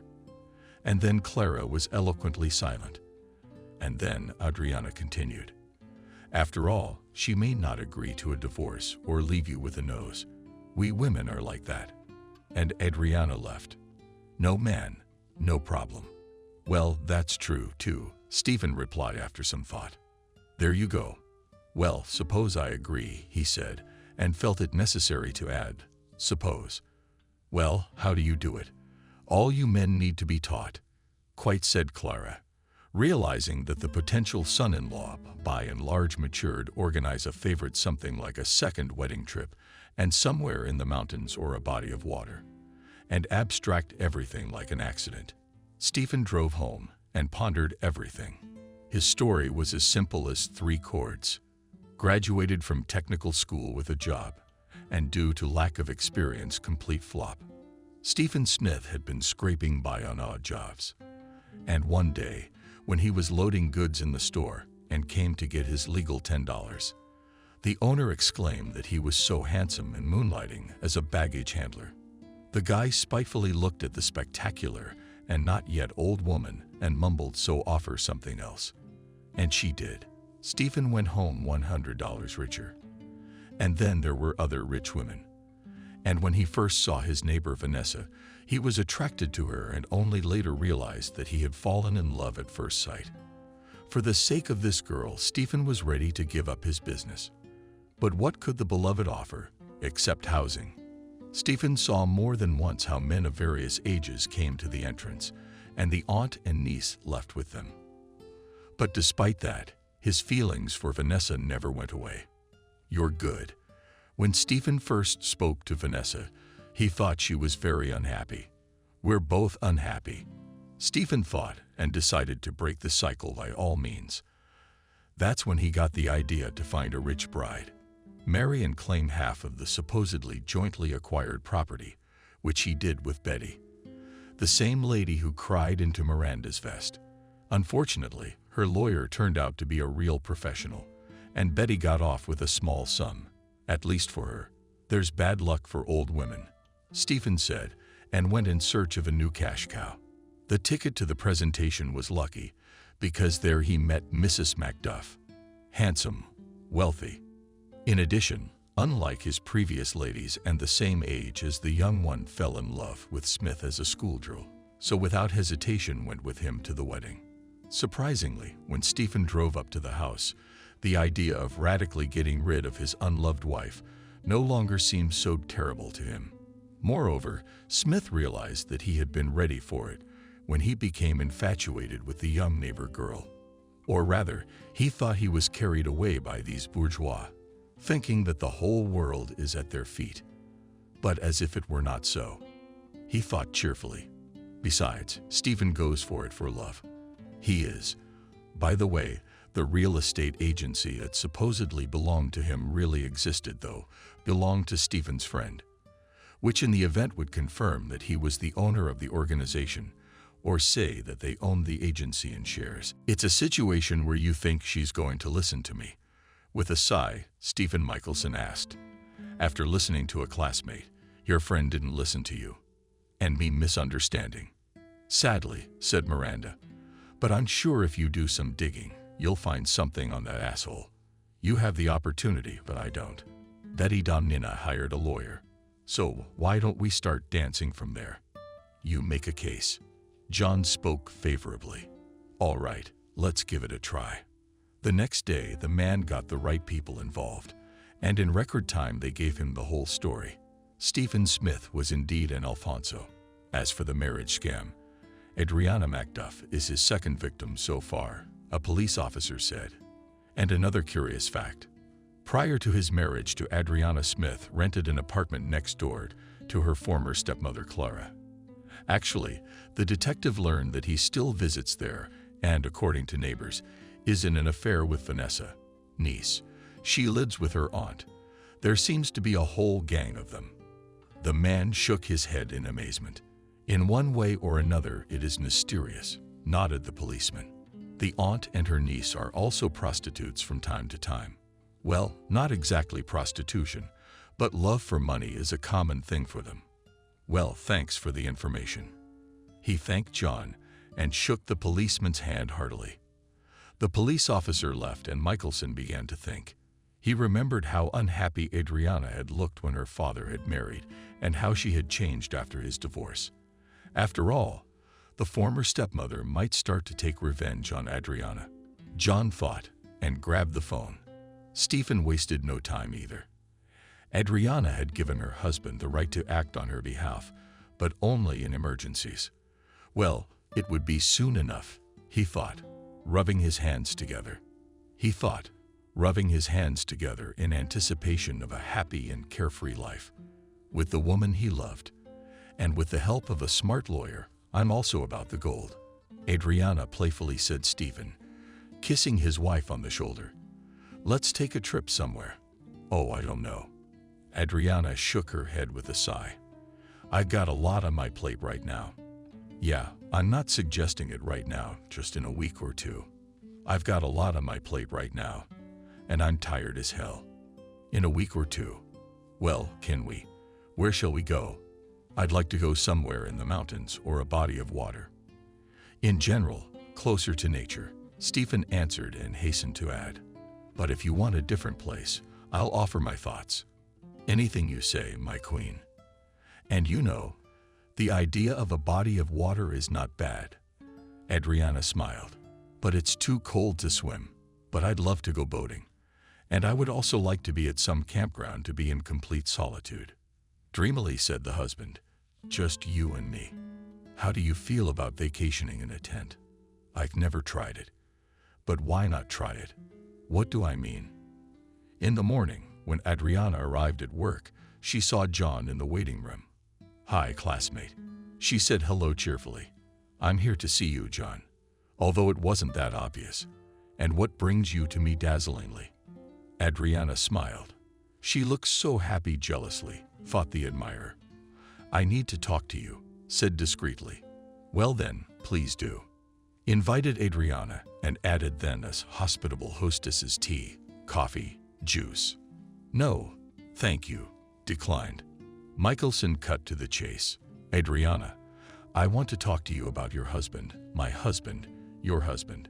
Your husband, Stephen, is an Alfonso and a marriage scammer. Aha. He's also an occasional doping addict. Tell me honestly, did Miranda tip you off? No, not Miranda.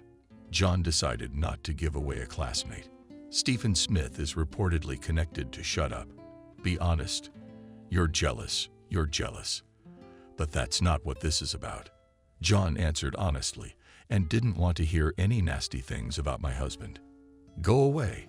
All right, Adriana, I will. Michelson replied with sadness in his voice and handed her a business card. Call me any time of the day or night. Have a good day. And he walked out. Adriana was returning from a business trip, tired but satisfied. She had managed to do her chores early, and now she would surprise her husband by seeing the light in the cottage window. Adriana smiled and thought fondly of her husband. God, I love him so much. In a week's time we will go to the lake. It will be very romantic. Just me and Stephen. Deciding to put the car in the garage. Later, she took off her shoes on tiptoe and snuck up to the house. From the open living room window came soft music and Stephen's voice. He had no idea about anything. With a grin, Tomas said to him, in love with me like a cat, and doesn't even realize that her days are numbered. We must get rid of her. Stephen sounded like he was drunk. There was a gurgling noise. Apparently, the husband was pouring himself his favorite cognac. You know what Hare said? I missed you. My bed is so cold without you in it. Adriana thought grudgingly. There's nothing of yours here at all. And suddenly she was afraid. She doesn't know what he's talking about. She's in love with me like a cat. She doesn't even realize her days are numbered. Adriana remembered her husband's words and sang. It was a terrible thing to realize. Stephen was talking about her. Apparently he was talking to a woman. Her shoes fell out of her hands with a thud, and Adriana picked them up and ran to the car. She stepped on the gas and drove off, only to go to her father's house. Adriana didn't want to upset him. Miranda must be offended, and it was getting late. The young woman stopped at the entrance to the cottage village and reached for her purse. Lucky. And oh, miracle business card was there. John, she exclaimed. John, were you right? Stephen, he's trying to kill me. Robert, where are you right now? Excited? Asked by a classmate. At the entrance to the cottage community. Are you in a car? Yeah, don't go anywhere. I'll be there in 15 minutes. John arrived by cab. Where are you going now? He asked, having listened dumbly for years. I don't know. You can go to the office. You don't have to go to the office. Let's go. Stones, let's go. Let's go. Come on. Let me drive. Adriana stayed with John for 2 days. All the while his men were tapping Stephen's phone and monitoring the house. She apologized to Miranda, and the friend immediately rushed to May Feig with sympathy. She said, hugging Adriana, "And it is still unknown who is poor here," broke the idyll. John's voice broke the idyll. While the friends were making up, a classmate was cooking Greek meat. The compromise on the whole group is solid, but more on that later.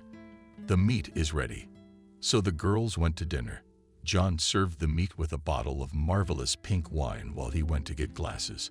Miranda whispered to her friend, "I look at you and imagine you are Miranda's family." So Miranda thought, "Okay," nodded Adriana. "Just be quiet." I'm quiet. But for a successful return from a business trip, winked Michelson, recalling glasses. The next day, Adriana drove home. When she entered the cottage, her husband was watching television. Looking at his red eyes and slightly puffy face, it was easy to guess that Stephen had been taking a lot on his chest all these days. "Oh, hi. Why didn't you call? I would have met you. What were you singing the other day? I missed you." Problem. Stephen. "Really? Stephen, I'm not alone. Who am I with?" He was confused. Adriana opened the door and Slaga and Vanessa entered, followed by John and 3 other men. "It is nice to see you," with a weighty tone, the former stepdaughter said, and turned to her rival. "Vanessa, is that your name? Have a seat. Let's go next to Stephen. You two seem to have been together. You look good together." So this is how one of the men started out. "You Smith, Stephen, are charged with organizing a crime." "What crime do you know?" "The murder of your wife." "But I didn't kill anybody." "So no one's saying you did." "Adriana, as you can see, is alive. It wasn't me who screamed." Stephen pointed at the fox. "It was her cultural thing," one of the men said. Stephen received a 5-year sentence. His failed accomplices got off with probation. After a while, Vanessa realized she was pregnant and hoped for a retrial. "Adriana, I have a chance." John asked her hopefully when she came to his house to pick up some of her forgotten things. "There's definitely hope." Adriana smiled. 2 years later, after another hard day at work, John, an investigator for the prosecutor's office, drove up to the flower stand to buy large lilac chrysanthemums, Adriana's favorite flowers. "And we've been waiting for you," said the chrysanthemum seller with a smile. "They're fresh." Well and wonderfully, he smiled, and having bought an impressive bouquet, hurried home. The day before yesterday, John took the most wonderful baby girl in the world from the hospital with Adriana Katya. It was worth hurrying for that. "Hi."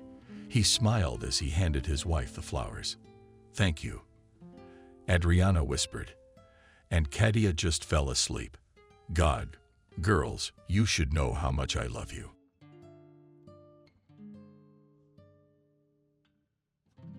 Subscribe and click the bell. The sun was slowly but surely moving toward zenith. Evelyn felt the hot rays of the sun burning her lower back through the thin cotton fabric of her t-shirt, the skin on her arms and ankles turning crimson. The woman paused for a moment to assess the extent of her defeat. What she saw shocked the woman, and she didn't hold back from commenting. By evening there will be bubbles, and then the skin will go stocking slip. I just went out, and I'm already burned. Like most blondes, Evelyn was afraid of sunbathing. Miracle creams never helped her, so she tried to stay out of the sun on particularly hot days.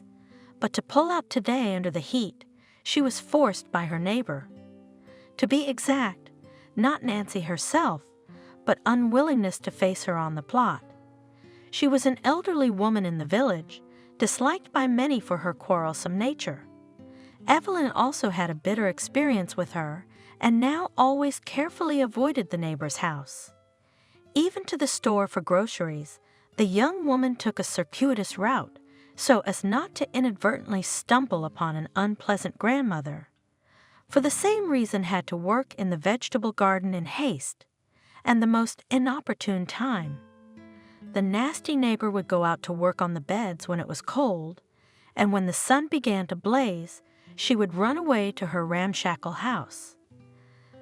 There were different rumors about Nancy's building in the village, sometimes even the most ridiculous, but the landlady always called her dwelling a homestead, which pleased the local jokers. Village humorists amused the people with various pearls, the heroine of which was Nancy.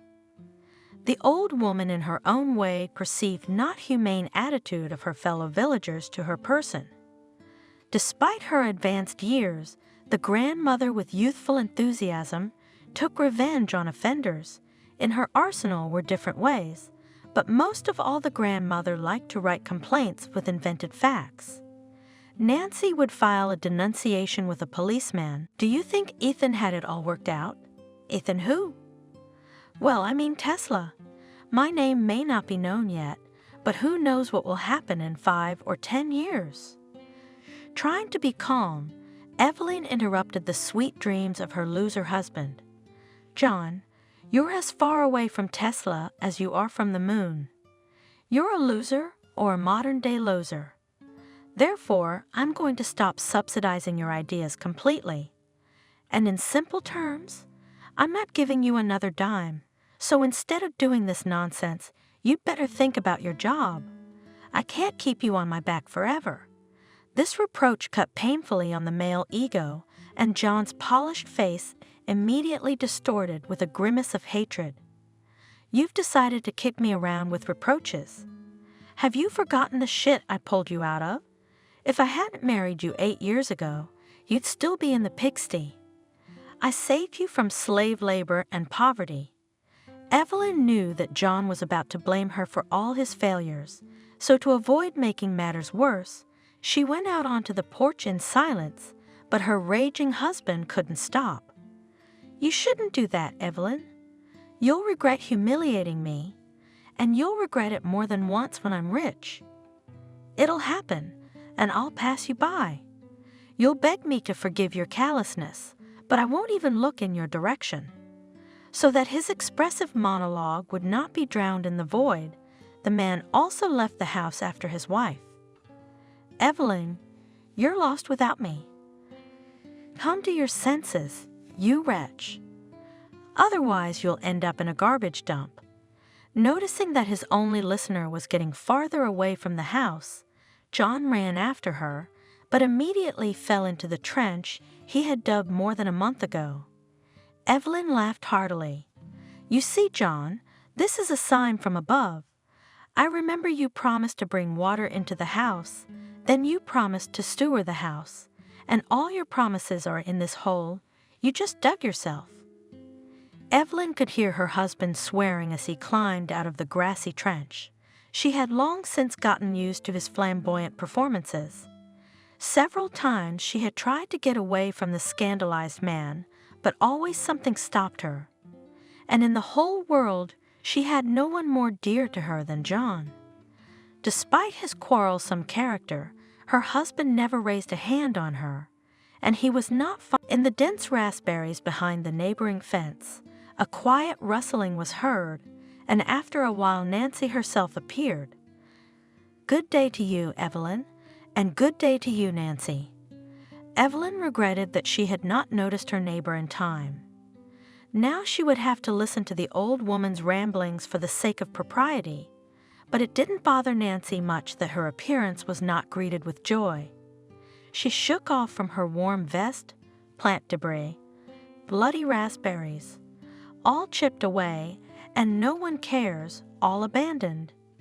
Evelyn was surprised not only by the old woman's inappropriate attire, but also by the eagerness with which she waded through the thorny shrubbery. The woman would hardly have made such a sacrifice for the sake of mere curiosity. Her hunch was at once confirmed.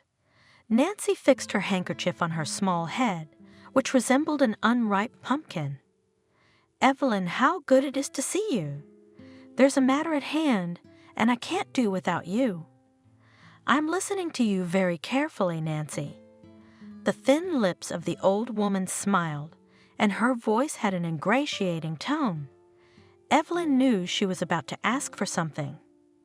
In the 8 years she'd lived with John, She'd learned to be calm about the most unusual requests, but she could tell from the way her neighbor was taking a long time to gather her thoughts that her grandmother was going to make some special demands. Nancy coughed for reassurance. "I'll tell you what, dear neighbor, my grandson, and he's a well-known man in town and almost an oligarch, has decided to revitalize our village." Although Evelyn didn't understand what her grandmother was getting at yet, she supported this initiative in absentia. It was high time to change something in our village.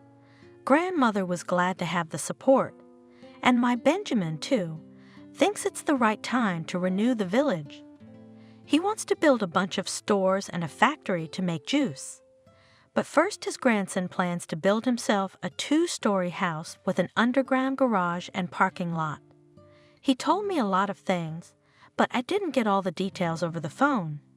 And I'm very happy for you and your grandson. But what do I have to do with his plans? Now, honey, I'll explain everything. Benjamin likes it very much, this very spot where my manor house stands. It's close to the river and a short walk to the store. Well, but what's it got to do with me? Nancy could not bear it, and her peaceful tone changed to an angry one. What's not to understand? Our lots are right next to each other. Benjamin's house is to be built on the site of my estate. I've described everything to him in my will anyway. But my grandson wants to make a small park with a summer tent and fountains. He has 3 kids, and they need a separate place to play and have fun. Benjamin's other plans include Evelyn interrupting a pushy neighbor. "Thank you for sharing your favorite grandson's plans with me, but they don't interest me much. What do you want from me, Nancy?" The neighbor rolled her eyes in surprise. "Why do you pretend to be a silly fish, Evelyn? My grandson's got his sights set on your lot. What's not to understand? The house is registered to you, as far as I know. When Molly died, her mansion and the land passed into your hands? Am I wrong? What of it?" The old woman swung her hand like she was holding a saber. "All right, I can see it's no use talking to you. Benjamin will be here soon, but he'll talk differently. Don't threaten me with Nancy, and tell your Benjamin I'm not going to sell the house. Let him count on your inheritance." The old woman shook her dry fists even harder. "For your malicious character, Evelyn, God will not give you children." The old woman knew how to hurt her uncooperative neighbor. She had hit the sorest spot. Evelyn grabbed a dry twig lying on the floor and threw it at Nancy. "You old hag, go away." The log came down with a whistle somewhere in the bushes, but the young woman realized that she had hit exactly the target. Nancy from afar began to send threats. "I'll file a police report on you. You'll get jail time for self-harm." Evelyn no longer paid attention to the shouts of the old woman. She walked slowly towards the house, trying to answer the main question. "But why is all the misfortune dumped on my head?" At her appearance, John perked up. "Oh, is Evelyn mine? Tired? Do you want me to heat up dinner?" My husband acted as if there'd never been a quarrel this morning. He fussed to the kitchen, reporting on the work done. At first, I wanted to work in the garage, but then I thought I'd clean up the stain on the ceiling. Evelyn looked up. The problem spot was covered by a slanted piece of wallpaper of a completely different shade, but the husband was very pleased with his work. Wasn't that better? The woman was so tired from the noisy morning that she twisted her heart. "Yes, darling," almost imperceptible. The praise emboldened the man, and in his mind immediately activated a fantasy track. "Tomorrow I'll dig a trench, or I'll break my legs. It's unlikely we'll be able to bring water into the house this summer anyway. It's gonna take a lot of money. I will complete my project. I got a patent, and then you and I will live. We will go to the south." Jean noticed that his wife did not share his joy. "Evelyn, what's wrong? Is your back hurting again?" The woman often complained of lower back pain. Often she couldn't get out of bed for days. Then John treated her with ointments and even gave her injections himself. But now it was obvious that his wife was in a bad mood, not because of her back. "Just now, John, I had a fight with Nancy. The old witch has been ambushing me in her vegetable garden." "What does she want?" "Not her John, but her grandson. Briefly and in general terms, they want our lot in the house." John whistled in surprise, to which Evelyn immediately reacted sharply. "How many times have I told you not to whistle in the house? That's why we're always tight on money." "Oh, come on, all this superstition. Personally, I do not believe in any omens. You better tell me how much they're offering for our house." John looked at his wife with the look of a 5-year-old child who came to the toy store to choose something he liked. "By the way, I shared a desk with Benjamin for 3 years in junior high school. Then his parents moved to the capital. Our locals said that his dad had made it big, and that's the kind of guy who makes money. So it might be something to consider." Evelyn lowered herself gingerly into a chair. "John, are you serious? Or are you joking again?" "What jokes, Evelyn? We're being offered money, and that doesn't happen every day. Think of the prospects. I can finish my project, which in turn will get me a lucrative contract, and then—" "John, why are you always talking about yourself and your plans? This is my home, by the way, and maybe you should ask my opinion about it. And then have you thought about where we're gonna live if we sell the house?" The man looked at his wife with the same childish look. "I'm sorry, I didn't think about it.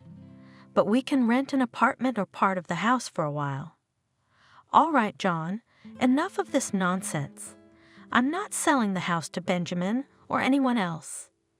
You and your ideas are really going to make me homeless."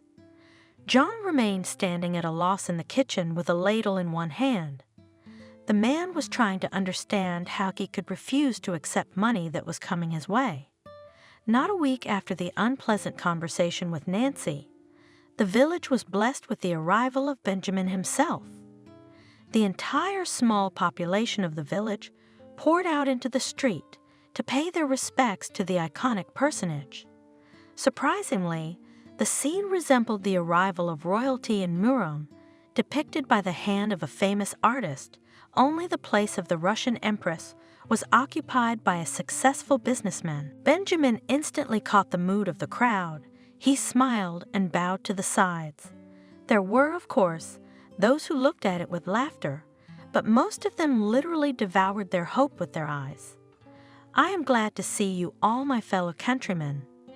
I promise to do everything for the revival of our small homeland." For completeness of the picture, there was not enough candy or money, which by duty could scatter bodyguards. But for gifts, the local oligarch was apparently stingy. However, even without material support, the PR campaign was at a high level. Now everyone in the village was talking about Benjamin's arrival, and Nancy couldn't feel the ground beneath her feet with pride. John decided that he should take the opportunity too, and at dinner he said to his wife, as if by the way, "I think I ought to drop in on Benjamin. Maybe he'll remember a schoolmate." Evelyn suddenly supported her husband. "Come in. Maybe he'll at least offer you a job. If a man is planning to build, he'll need specialists. At least you'll be useful." "Of course, Evelyn, I appreciate your opinion, but I'm not a builder. I have a completely different specialty." The man spoke with an obvious challenge, alluding to his engineering degree. But his moment of glory didn't last long, because his wife mercilessly killed the untimely flight of fancy. "Your specialty, John, is sitting on my neck, and I'm tired of it. And you must realize I'm not giving you any more money. You have to start earning your own bread sometime." Another scandal was coming. John had already taken in more air in his lungs to respond with dignity to his wife's perfidy. But at that moment there was a sudden knock at the door. The couple were very surprised to see that Mr. Benjamin himself came to visit them. The owner of the house began to make a fuss about the guest. "Welcome to our hearth. I didn't expect you to think of me, Benjamin, but it's a pleasure." The guest only nodded at the welcoming ritual, but paused. He sat down at the table, which Evelyn was promptly setting, and even drank the cup offered by his host, but that Benjamin traditionally made the first toast to the meeting. The men drank and reached for the pickles, which the hostess put on the table. "Help yourself, dear guest, my mistress makes great pickles." The businessman took another drink. "That's right, John. Only in our village women know how to pickle cucumbers." "Then let's have a drink, because it's uncomfortable to stand on one leg." "Don't think I'm not into this business, but I believe that ancestral traditions should be honored." "I'd agree, but don't pour me any more." "Hypertension. I don't want to die before my time. I've got a lot of work to do." Benjamin was an excellent speaker. He knew where to pause and where to raise the tone a little. Evelyn had briefly attended an art reading club at school where they were taught how to speak properly. Now she watched the guest with undisguised interest, realizing that he did not appear to them for the sake of an old friendship with John. But the guest began from afar. "John, how many years has it been since you and I used to go trick-or-treating together at recess?" The landlord began to calculate in his mind. "Nearly 30. You left us right after 3rd grade." Benjamin sighed. "Yes, unfortunately, we can't know where life will take its next turn. I didn't think I would return to my home village one day either. But what amazes me the most is how small the world is. Why am I saying this? You're about to find out. Imagine when I shared my plan with my colleagues, there was a person in my team who also came from these places." The guest glared at Evelyn, but she calmly waited for the rest of the story. John was clearly puzzled by this turn of events. "Benjamin, why are you pulling the cat out of the bag? Just tell it like it is." "I didn't mean to offend you." "We're not offended, but let's get to the point, Benjamin. Who's that goose in your office who can't live without our village?" "I think we know who he is. It's Ethan." The plate slipped out of the hands of the surprised hostess. "Uncle Ethan, does he work for you?" I tell you, it's a small world. After all, the guest had achieved the desired effect and was now enjoying the result. "You see, dear Evelyn, I had a frank conversation with your uncle, during which it became clear that Ethan is very dissatisfied with his grandmother's death warrant. Not only that, but he considers the document invalid and even intends to contest it." Sensing an impending cloud, John intervened in the conversation. "But it's impossible." "You're wrong, friend. It is possible. After all, it hasn't even been a year since your grandmother died, has it? Or am I wrong, Evelyn?" Evelyn felt her mouth go dry. "What are you trying to say?" "My grandmother had her will drawn up and notarized while she was still alive." "That's understandable, but you're not a direct heir." "But Uncle Ethan refused, and now he's changed his mind. I suggest you reconsider. And remember, I only make a very good offer once and then. Oh, by the way, John, I'm planning to start construction before the fall, so I need reliable people. Can I offer you a job as an old friend? But I'm not a builder. I'm more of an iron worker." "That's fine. Will you be foreman or forewoman?" "Agreed?" John stretched out. "Well, I'm always ready. Then come over tomorrow. I'm staying at my grandmother's, but it's only temporary. As soon as I get things settled, I'll be back in town. What about construction?" "That's why I'm looking for reliable people. People who can be trusted with serious business and money." As soon as the door closed behind the guest, John cursed. What a creep, that Uncle Ethan of yours. Evelyn said quietly. I didn't expect him to be so mean either. How much misery has he caused, Mom? He's taking it out on me, too. Evelyn's mother and grandmother had carefully avoided talking about her father when she was very young, and she hadn't been much interested in the matter either. But later she tried several times to find out where her father was and why he lived in another country. Uncle Ethan decided to enlighten her niece, Mother's own brother. One day at a family dinner he said, I think, Camille, it's time to tell the girl.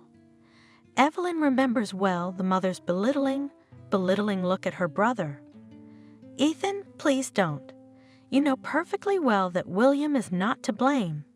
Then who is? No, sweet sister. He left you with a 1-year-old child to go to your uncle's. He traded you and your daughter for money. Suddenly, the grandmother supported her son. Yes, that's exactly what happened. It's you, Camille, because of your blind love, did not finish the institute and could have made it in the people, if not for the early marriage. A 15-year-old girl was uncomfortable listening to her grandmother and uncle reproach her mom for loving her father so much. Evelyn decided to stand up for her mother. Is love a crime? The grandmother scoffed at her granddaughter. You're too young to reason. When you have children yourself, you'll know what it's like to raise them. I raised 2 of them on my own, worked 2 jobs, and kept piglets, and all for the sake of educating my children. Thank you that at least Ethan became a man, but Camille didn't appreciate my efforts. She fell in love. She got married in her 3rd year, and soon you were born. Grandma was ready to continue the story, but Mom shouted at her. Please do not fool the child's head. It was your efforts that made me a single mother. It was you, Mom, who then played a comedy with your illness when William came to fetch us. It was you who separated daughter and father. After this, the relatives began to shower at each other with reproaches. Evelyn was disgusted with them and ran away to a friend's house. And soon there was a misfortune with my mother. When she was feeding the pigs, and my grandmother had 8 of them, she was attacked by a wild boar. The woman screamed for a long time, but no one heard her. Only late in the evening, Grandma suddenly realized, Evelyn, where's Camille?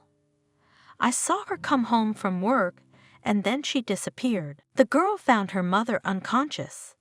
When the hospital x-rayed her, the doctors were shocked. Poor thing. She had multiple fractures, damaged internal organs. Mom was in the hospital for months. She had one operation after another, but she got weaker and weaker every day. Evelyn ran straight to the hospital after school and sat by her sick mother's bedside for hours. Lessons had to be done late at night. Grandmother visited her daughter only 3 times. I have no time to go to hospitals. If I don't feed them in time, they'll go to waste. And Evelyn, you'd be less likely to go there, just for 5 minutes, and that's enough. I can't do without a helper. One day, Evelyn couldn't stand the injustice. Grandma, aren't you ashamed? Mom is your own daughter, and you treat her as if she were your stepdaughter. But everything is for Uncle Ethan, and those pigs, and the damn boar that trampled on Mama. Everything is for him, too. The shocked Molly could not utter a word, and Evelyn cried and screamed with resentment. I heartily wish that boar would die. The old woman immediately came to her senses and slapped her granddaughter. I wish your tongue was dead. The boar weighs over 10 pounds. That evening, Evelyn did not come home to spend the night. She spent the night sitting next to her mother, whose condition had deteriorated sharply.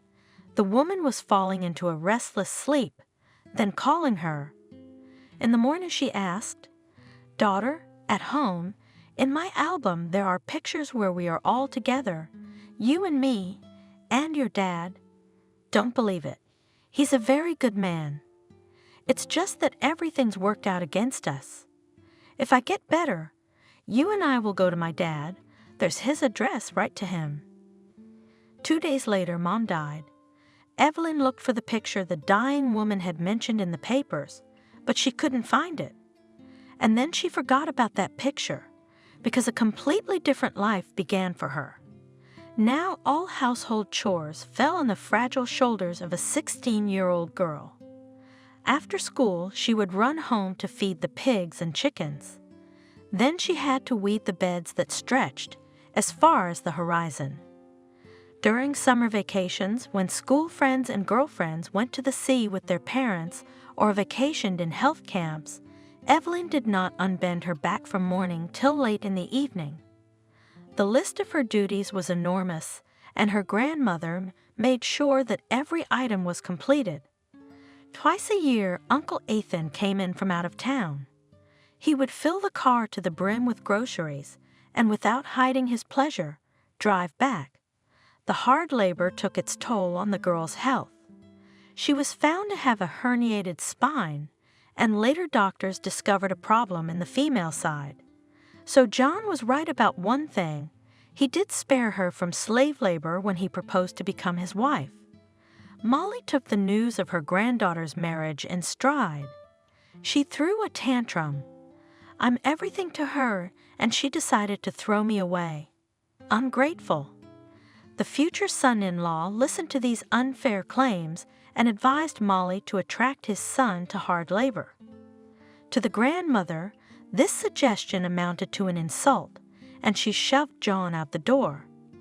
It was then that Evelyn first disobeyed her old grandmother and left home with her fiancé. At one time, they were staying with her husband's parents, where John's brother John and his family lived. About a year passed, and Molly showed up for a visit. The woman cried for a long time, complained about her fate, and then fell on her knees in front of her granddaughter and began to ask for her forgiveness. "Forgive me, Evelyn. Forgive me for everything. Since you left me, I can't find a place for myself. Please come back. Live with me at my place. I've used up all the livestock. No, I don't have the health to take care of animals."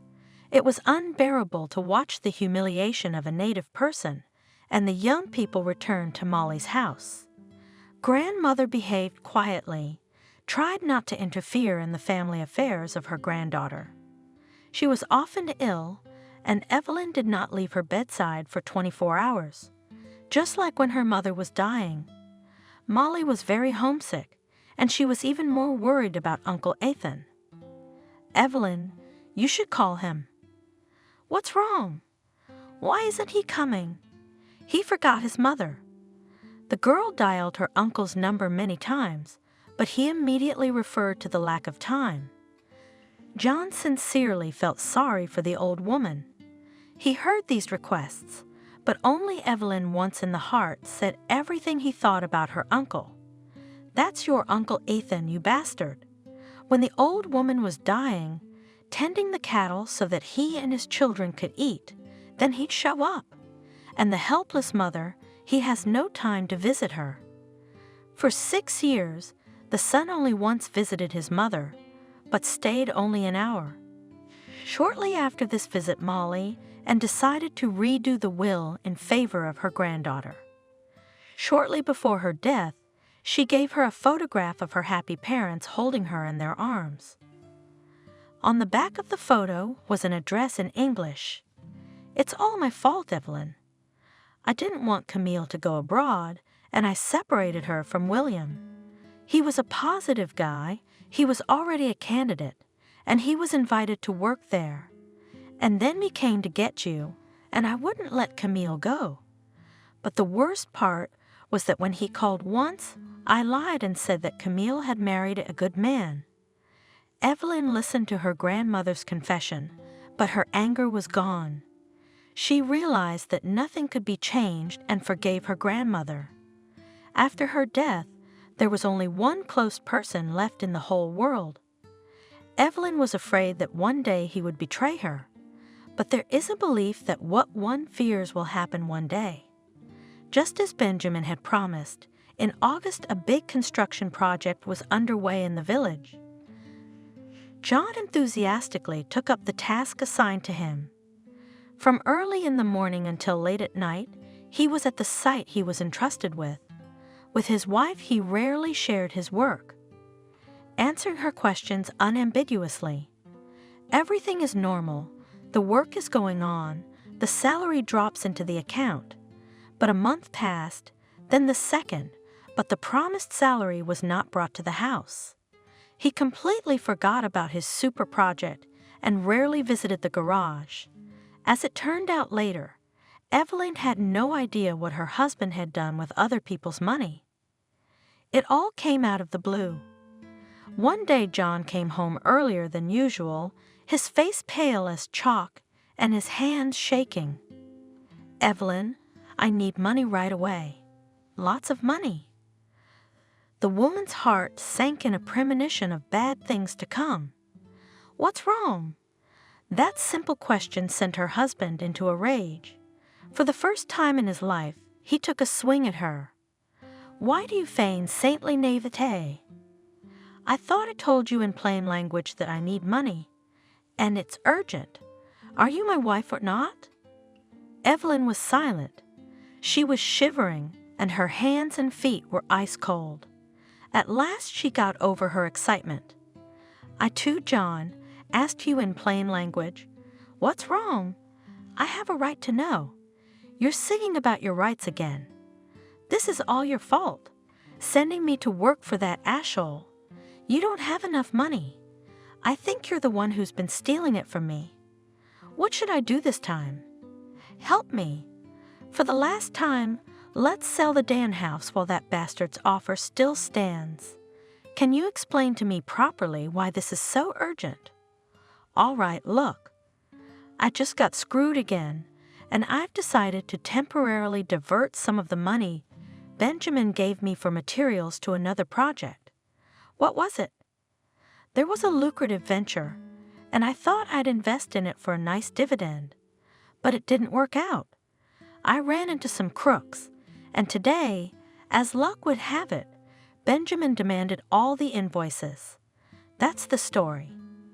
Evelyn didn't want to hear from the man anymore. She didn't care anymore.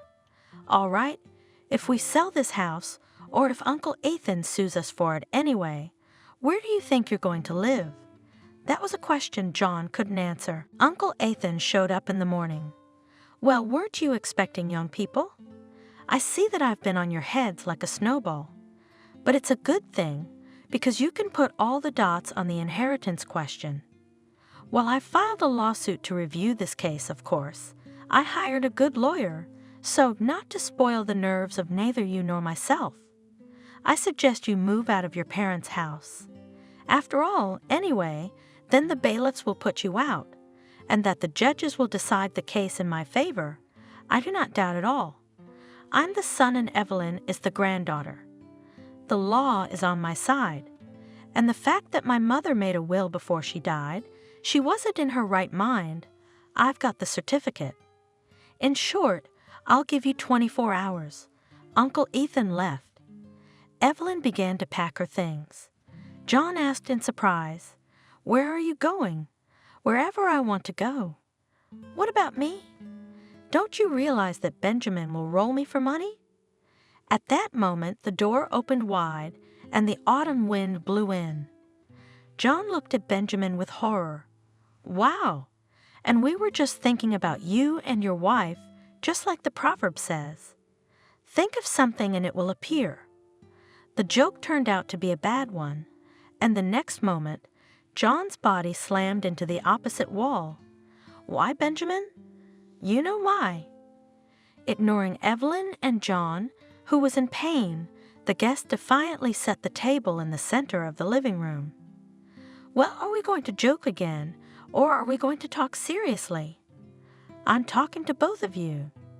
And to you, Evelyn, that goes for you too. What's it got to do with me? He wasted your money, deal with him. No, that wasn't the deal. John, your husband? What's that supposed to mean? Because my guys are gonna cut him to ribbons. He's a big hit, but this time he won't make it between construction sites. I need the money. John made it out of the corner. Benjamin, honestly, I'll make it up to you. I'll work on your construction site for free for a year.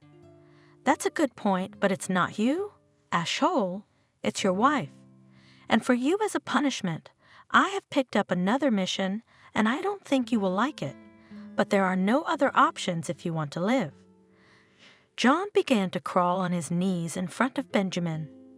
It was disgusting to watch this picture of humiliation. And Evelyn grabbed her suitcase, but the guest squeezed her hand, but the woman tried to break free. Let go, you're hurting me. But Benjamin squeezed the vise even harder. Evelyn screamed, Madam, it will hurt you even more if I entrust you to my boys. They like to work on women, so you'd better keep your head down. Well, you're loaning your woman out. I am, Benjamin. You can have her forever. Evelyn watched her husband tearfully crawl at the feet of his former classmate. She felt no pity for him, only contempt and disdain. Benjamin read all of this in the betrayed woman's gaze. He took her suitcase with one hand and led her to the exit. At the door, Evelyn turned around as if she were saying goodbye to her past life forever. Come on, you don't want to disturb yourself with such an unpleasant sight. Benjamin pushed the woman lightly toward the exit. The door slammed shut, but outside they could hear John wailing at the top of his voice. Evelyn, stay. I shall perish without you. The businessman spat contemptuously. You wretch, it's you who will be doomed if you stay with this man. Forgive me for some inflection, but I'm really ready to tear John apart. He's been such a jerk to me. I don't know how to untie myself now. Benjamin's words sounded quite human, and Evelyn looked at him in surprise. I don't understand. Do you really want me to be your slave? Yes and no. Come, let's talk. I have a proposition for you. You can refuse, of course, but then I'll ask you to return all the money your husband has squandered. Anyway, he's still your husband, but you'll still take the house, won't you? Benjamin nodded. I will, and no one can stop me, as you have already realized. But the only problem is that the money the house is worth won't be enough to pay off the debt. Do you have any idea how much he cut me off? You see, on the one hand, I don't care about anyone who lives here. You're a smart woman, I think you know that, and I don't care about your idiot husband. The fact that I'll give him a chance is a big deal for you. Benjamin stopped in front of his car, opened the door for Evelyn. You all believe in miracles here in the village. Miracles don't happen. In the city, they would have killed the whole family for that amount of money, and I'm talking to you. He put Evelyn in the car. They drove off. Evelyn felt her heart pounding. I want to tell you right away, Evelyn, if you think about running away, your John will be totally screwed. So a man's life depends on you. Evelyn understood now. So sorry. And what should I do? Most importantly, for how long? How long? I haven't counted it yet. It all depends on your work. But what to do now you'll see. They drove to the edge of the village. There was no way to see it from the village, and now Evelyn was numb. It had changed completely in a matter of months. Huge greenhouses stood in rows, apples and pears were planted, and some other trees that were unfamiliar to Evelyn. A large wooden building stood a little to the side. Here, someone should be in charge of all this, not only to work, but also to make others work and to be responsible. Do you understand, Evelyn? Not really. But look, you'll do a good job, and everyone should do a good job, and I'll be there to watch. And if you don't do a good job, the debt won't go down. And if the debt doesn't go down, you'll have to work here for a long time. Only now Evelyn realized what a trap she'd fallen into. And John will work off the debt too, won't he? Benjamin laughed. No, Evelyn. Your husband's as useless as a goat's milk. Not only is he an idler, but he's also a thief. So you, and only you, will repay the debt. But that's not fair. Evelyn almost cried. Where have you seen justice in our world, Evelyn? Besides, you heard yourself that your husband gave you to me for debts. I'm going to the police. The woman grasped the doorknob with determination. Of course you will. I've got plenty of testimony about how you and your husband cleaned me out together. Believe me, for that amount of money, you two will go to jail for a long time. You're such scum. Benjamin laughed again. I have to agree with you there. If I wasn't trash, I'd be living, like you and John, in utter poverty and dung. Shall we go? I'll help you carry the suitcase. They came to a wooden building. There was no other word for it, as Evelyn realized she wasn't the first one here. A woman came out to them, looking more like a man. Well, what else did they bring? Is it any good, or is it just as inept as the others? Well, Wendy, that's what you're here for, to keep everyone working like a bee. Wendy laughed. You know I have a fly to collect honey. Benjamin turned around and walked to the car without saying goodbye. Evelyn caught up with him. Don't forget to count the debt, so I know how long I have to work here. I'll do that when I have time. Don't worry, you'll be working here for a long time. Still, I might want to pay you back in money. Benjamin looked at her like she was crazy and went on his way. As it turned out, there were already several unfortunates like Evelyn here. One was working off her husband's debt, who had recklessly wrecked Benjamin's car, and her husband was at home babysitting. They had 2 children. The second had racked up credit, and Benjamin had saved her. She thought he was a kind man and ended up here. In fact, they were all here voluntarily, well, or almost voluntarily, because if any of them left, quit their jobs, the problems would pour in like a cornucopia. Benjamin didn't keep anyone by force. You could go home, you could go home. True, Evelyn didn't have a home. She got out a week later, wanted to show John what her hands had become and spit in his face. But she came out and the house was gone. In place of the house, where her favorite roses had grown, construction was in full swing. Evelyn cried and turned back. Evelyn? She turned around. Standing next to her was Grandma Clara. She used to come to them often when her grandmother was alive. She used to swear at her grandmother, but she didn't take offense. They had been friends for a long time. Hello, Baba Clara.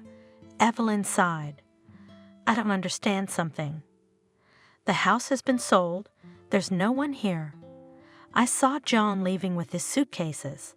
Why aren't you with him? I'm not with him. I'm working. For Benjamin? They say he doesn't pay at all. He's trying to cheat, or are people lying? She waved her hand and cried, What are you, a girl? Tell me, what happened to you? I haven't seen you in 6 months, and already you've changed so much. Evelyn and Grandma Clara sat down on the grass and Evelyn told her everything. She knew she couldn't help her, but she felt a little better. The old woman shook her head. I don't know who's the bigger bitch in this situation. You're John or Benjamin? But Benjamin is understandable. He grew up to be a bastard from a young age. But John, I'd kill him. It's all your fault, Evelyn. You should have sent him to work, not let him eat. Where have you seen that? A big forehead sitting on his grandmother's neck. Baba Clara spat and sat and thought, That's it, Evelyn. You should look for your father. Evelyn looked at Clara in amazement. And you know about him. Well, who doesn't know about him? But if you're younger, but William was a good guy. Molly, she's such a bastard. She looks like Benjamin. What's she been doing with this farm all her life? She's got herself a golden coffin or something. She couldn't let Camille go, not out of love, but because someone had to look after her farm. It can't be, Grandmother said. She just didn't want to part with us. Clara waved her hand. You can think what you like, of course, but I knew your grandmother much better than that. Never needed anyone for her but her Ethan. God damn it, every man is a piece of shit. Maybe we're in an abnormal zone here. Clara wondered. Evelyn smiled.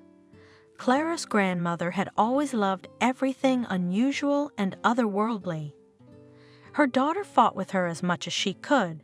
Twice they extinguished the house, because Clara lit candles from the evil power and forgot about them.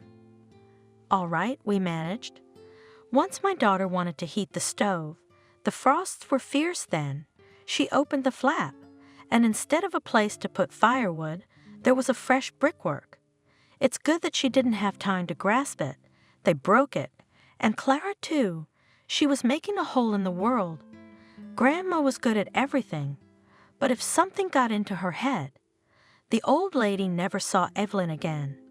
She quickly got up, looked around, and authoritatively declared to herself, "That's right, at normal.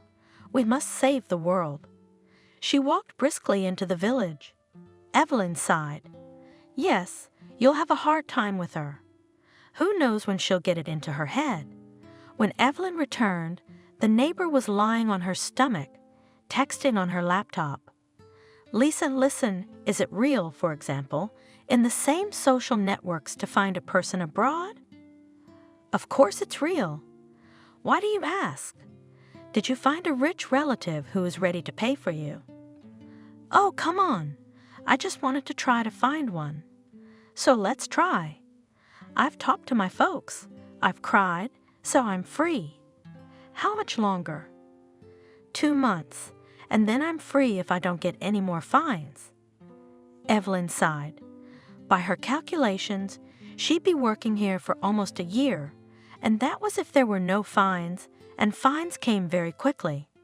She pulled out a picture, showed it to Lisa, who started typing something quickly. Look, there it is. Evelyn's palms were sweating. There's what? A man with that name. Evelyn, look, he's online. Lisa, don't speak in riddles? Well, he's online now. Come on, what should I write him? Nothing, are you crazy? No, what do you mean you don't text him? You meet him for something. Evelyn remembered John, remembered her home, her whole life, and gave up. At least it's an outlet. Write, hello, William. This is Evelyn, Camille's daughter. Lisa chuckled. You're like a letter from the front. Lisa, I'll be quiet, I'll be quiet. Oh, look, I read it. Aye, she hasn't said a word yet. Probably won't answer. Evelyn lay down and was just about to doze off when Lisa pushed her. He did. That's a hell of a thing to say. Well, read it, and I'm going to go have a smoke so I don't get in the way. Evelyn looked at Lisa gratefully and sat down in front of the laptop. She read the words, wiped her tears, reread again. Lisa returned and saw Evelyn all in tears. She sighed. That's what, Mother. The laptop is on your bed, and I need to sleep. I don't want to get it tomorrow. Don't stay up too long. You have to work tomorrow, too. William apologized for not convincing Camille to go against Molly's wishes, for being resentful and not letting on for years. Then work got in the way, one thing and another. When he woke up, he decided he didn't need him anymore. Camille's been married a long time, and the daughter probably calls that man Daddy. Mom had never been married, not even one day. William was silent for a while. Evelyn thought he would never answer again. I had the thought, but then I decided that no matter how cruel Molly was, she wouldn't lie like that. So she did. Do you have a wife, kids? Evelyn, you don't have to tell me. I have no one. I tried to get married. I lasted 6 months twice, but I called my wives, Camille. And then I stopped trying. and God didn't give me children. I mean, He did, but I lost them. But it's not your fault, is it? Another long pause. It's my fault. It's always the man's fault, because he should be stronger, wiser, smarter, you know? It's all my fault. And now I'm dying. I don't have much time left, and I was still afraid to write to you. Dying? Why? There's Evelyn, a disease that doesn't look at places or people. It just goes and takes whoever it wants with it.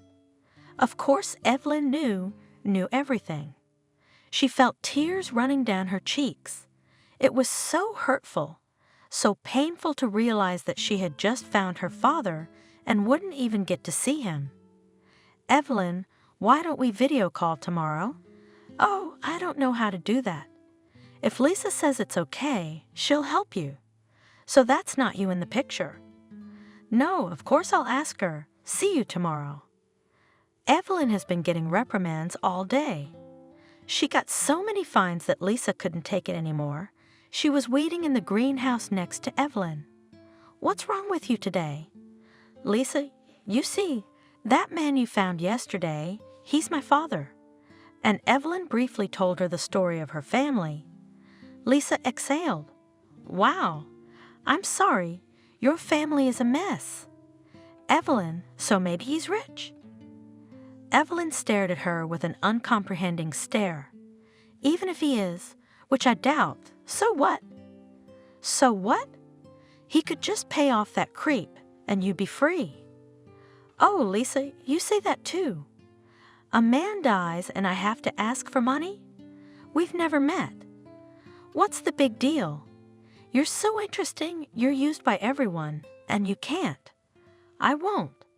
If you'll let me, we'd like to talk on the video conference today. Oh, you're such an idiot. Tell me, of course. What do you want me to do? As soon as my father saw her, he cried, God, you look just like Camille. How is she? Mom's dead. Dead? And Grandma? She's gone too. They talked for almost an hour. Then they said goodbye. They're putting me in the hospital tomorrow. They won't let me die in peace. And then I'll write to you again. All right, I'll be waiting. When a crying Evelyn returned the laptop, and Lisa asked, So did you tell him about your life?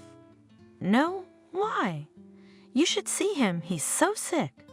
Oh, Evelyn, oh, stupid. Evelyn fell asleep almost immediately.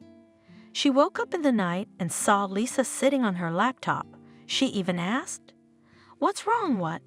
Lisa jumped up. What? No, the kid has a fever.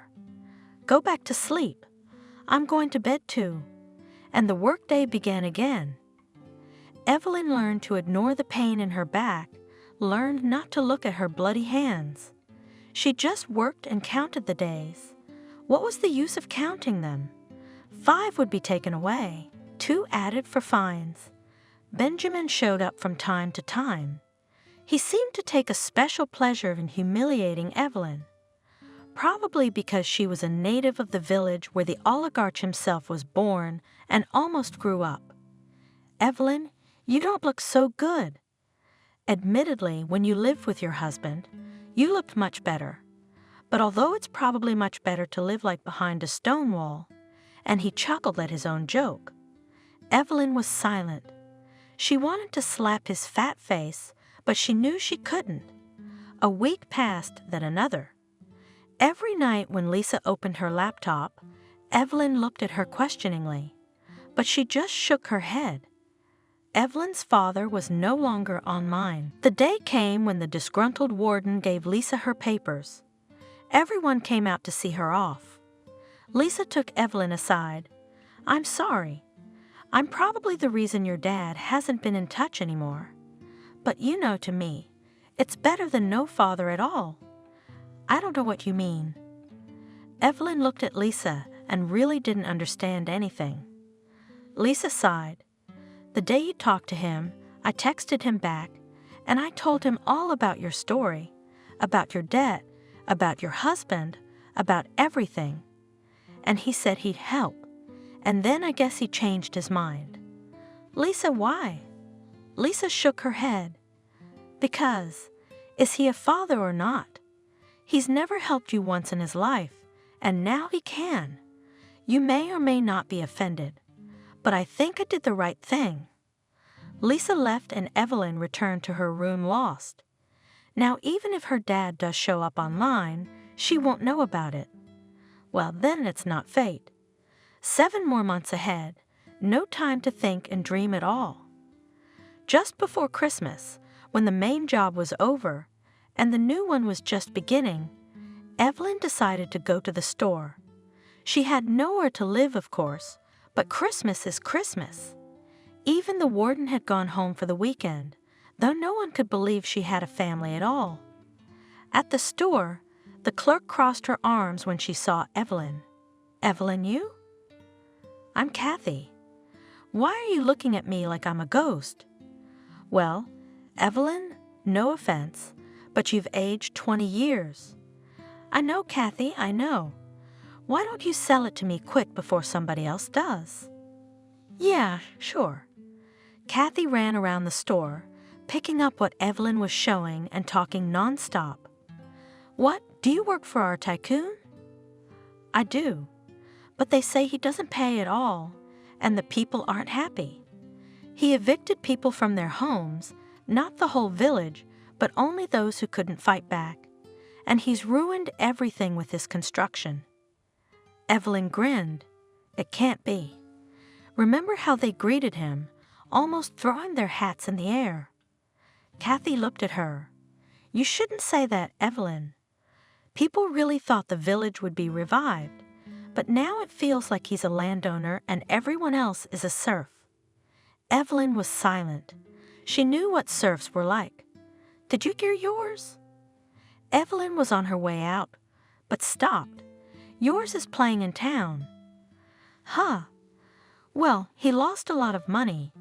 They say he was beaten up for his debts, even hospitalized. And then our people met him. He said he was getting married. An old woman, but rich? Evelyn laughed. Oh, John, he wants to ride a crooked mare to heaven. The mood lightened a little. Evelyn took the road she had not taken in a long time, so as not to see an empty place instead of her home. But the place was no longer empty. There was a new house, which was made under the old. She stood for a while and went on her way. She didn't even notice how a figure separated from the house and followed her. Excuse me, could you please tell me how I can find Evelyn? She stopped. She didn't know this man, and she'd never seen him before. In fact, he was kind of strange and dressed differently and had a fashionable haircut. I'm Evelyn. Who are you? Oh, for some reason I thought it was you. You look just like your mom. He pulled out the exact same picture she had. My heart sank. Who are you? My name is James. I'm your father's executor. Now Evelyn realized what confused her the most. Was this man pronouncing words too correctly, like a speech therapist or a foreigner? Is there somewhere we can talk, but out of sight? I take it we don't need eyes on us just yet. Well, if only on the shore, where the kids go in summer, but now there's no one there. They walked to the river. Evelyn shook the snow off the bench and sat down. What are you doing? The bench is cold. She smiled. I can't stand. My back really hurts. She pulled her hand out of the mitten, and the man rounded his eyes when he saw her bruised, haggard hands. Why are you like this? Evelyn quickly hid her hands in the mittens. What did you want to talk to me about? Is Papa dead? Yes. William passed away 2 months ago, but in the hospital, in the presence of a notary, witnesses, he gave clear orders regarding you. We never got a chance to talk, to sit down. Evelyn wiped away a tear. What orders? The man sat down beside her and opened the folder. The orders are very simple. William instructed me to give you everything he had. I suspect you won't agree to go abroad. He sold everything he had there 2 weeks before he died. All the money, all the assets and more are now yours. I, as his advisor and assistant, will stay with you for the first time. I will help you so that no one will cheat you, so that you will be able to invest the money profitably. As soon as you understand everything, I will be able to leave you. I'm aware of your problem. The first thing I suggest is that you pay off your debt, which will cause a lot of trouble for the person who dumped it on you. The second thing is to get a good night's rest and a good night's sleep, and only then do business. Evelyn stared at him in amazement. Money so much that it's enough for a debt. The man smiled. Your money is enough to pay 1,000 such debts. He couldn't stand it, he laughed. You have such a face now. William was a very wealthy man. His work was insanely valued, but he was far from the richest. So how do I get in touch with this man? Through the warden. James's eyebrows flew upwards. I'm sorry, I must have misheard you. Evelyn laughed now. Oh, now you should see your face. Let's go down the road and I'll tell you all about it. Tell me, is English your first language? Oh, my grandmother. James told her a whole story about how his grandmother had once fled America, but made her children and grandchildren speak only English at home. By the time Evelyn finished her story, they had reached the wooden structure where Wendy stood with her arms at her sides. What's up, Queen? Another fine. Evelyn wanted to start making excuses, as she usually did, but James stepped forward. I beg your pardon, who are you? Who are you? I'm Evelyn's attorney. I'd very much like to speak to the man to whom Evelyn allegedly owes money. Wendy, who hadn't even had a chance to change out of her city clothes yet, reached into her pocket for her phone. I'll call now, of course. Lawyer. Well, that's funny. Please tell Mr. Benjamin to grab his lawyer or notary. Only in the presence of 2 persons, we will transfer the debt to him. Wendy already looked at James in amazement and stepped farther away to explain to the owner what was the matter. The girls came out of the outbuilding. They looked at Evelyn with envy. She gave them a hug. Don't you think I'm not leaving you? James says he will take Benjamin at once, and very soon he will be where he ought to be. The girls sighed, hugged Evelyn, and asked her to come and see them, even if it didn't work out. Benjamin arrived an hour later. In that time, Evelyn and those who worked with her had time to decorate the Christmas tree in the yard. Strangely, Wendy didn't even chase the others away to work. She sat and quietly pondered whether she should run away already or whether she could still work. Who's so wealthy around here?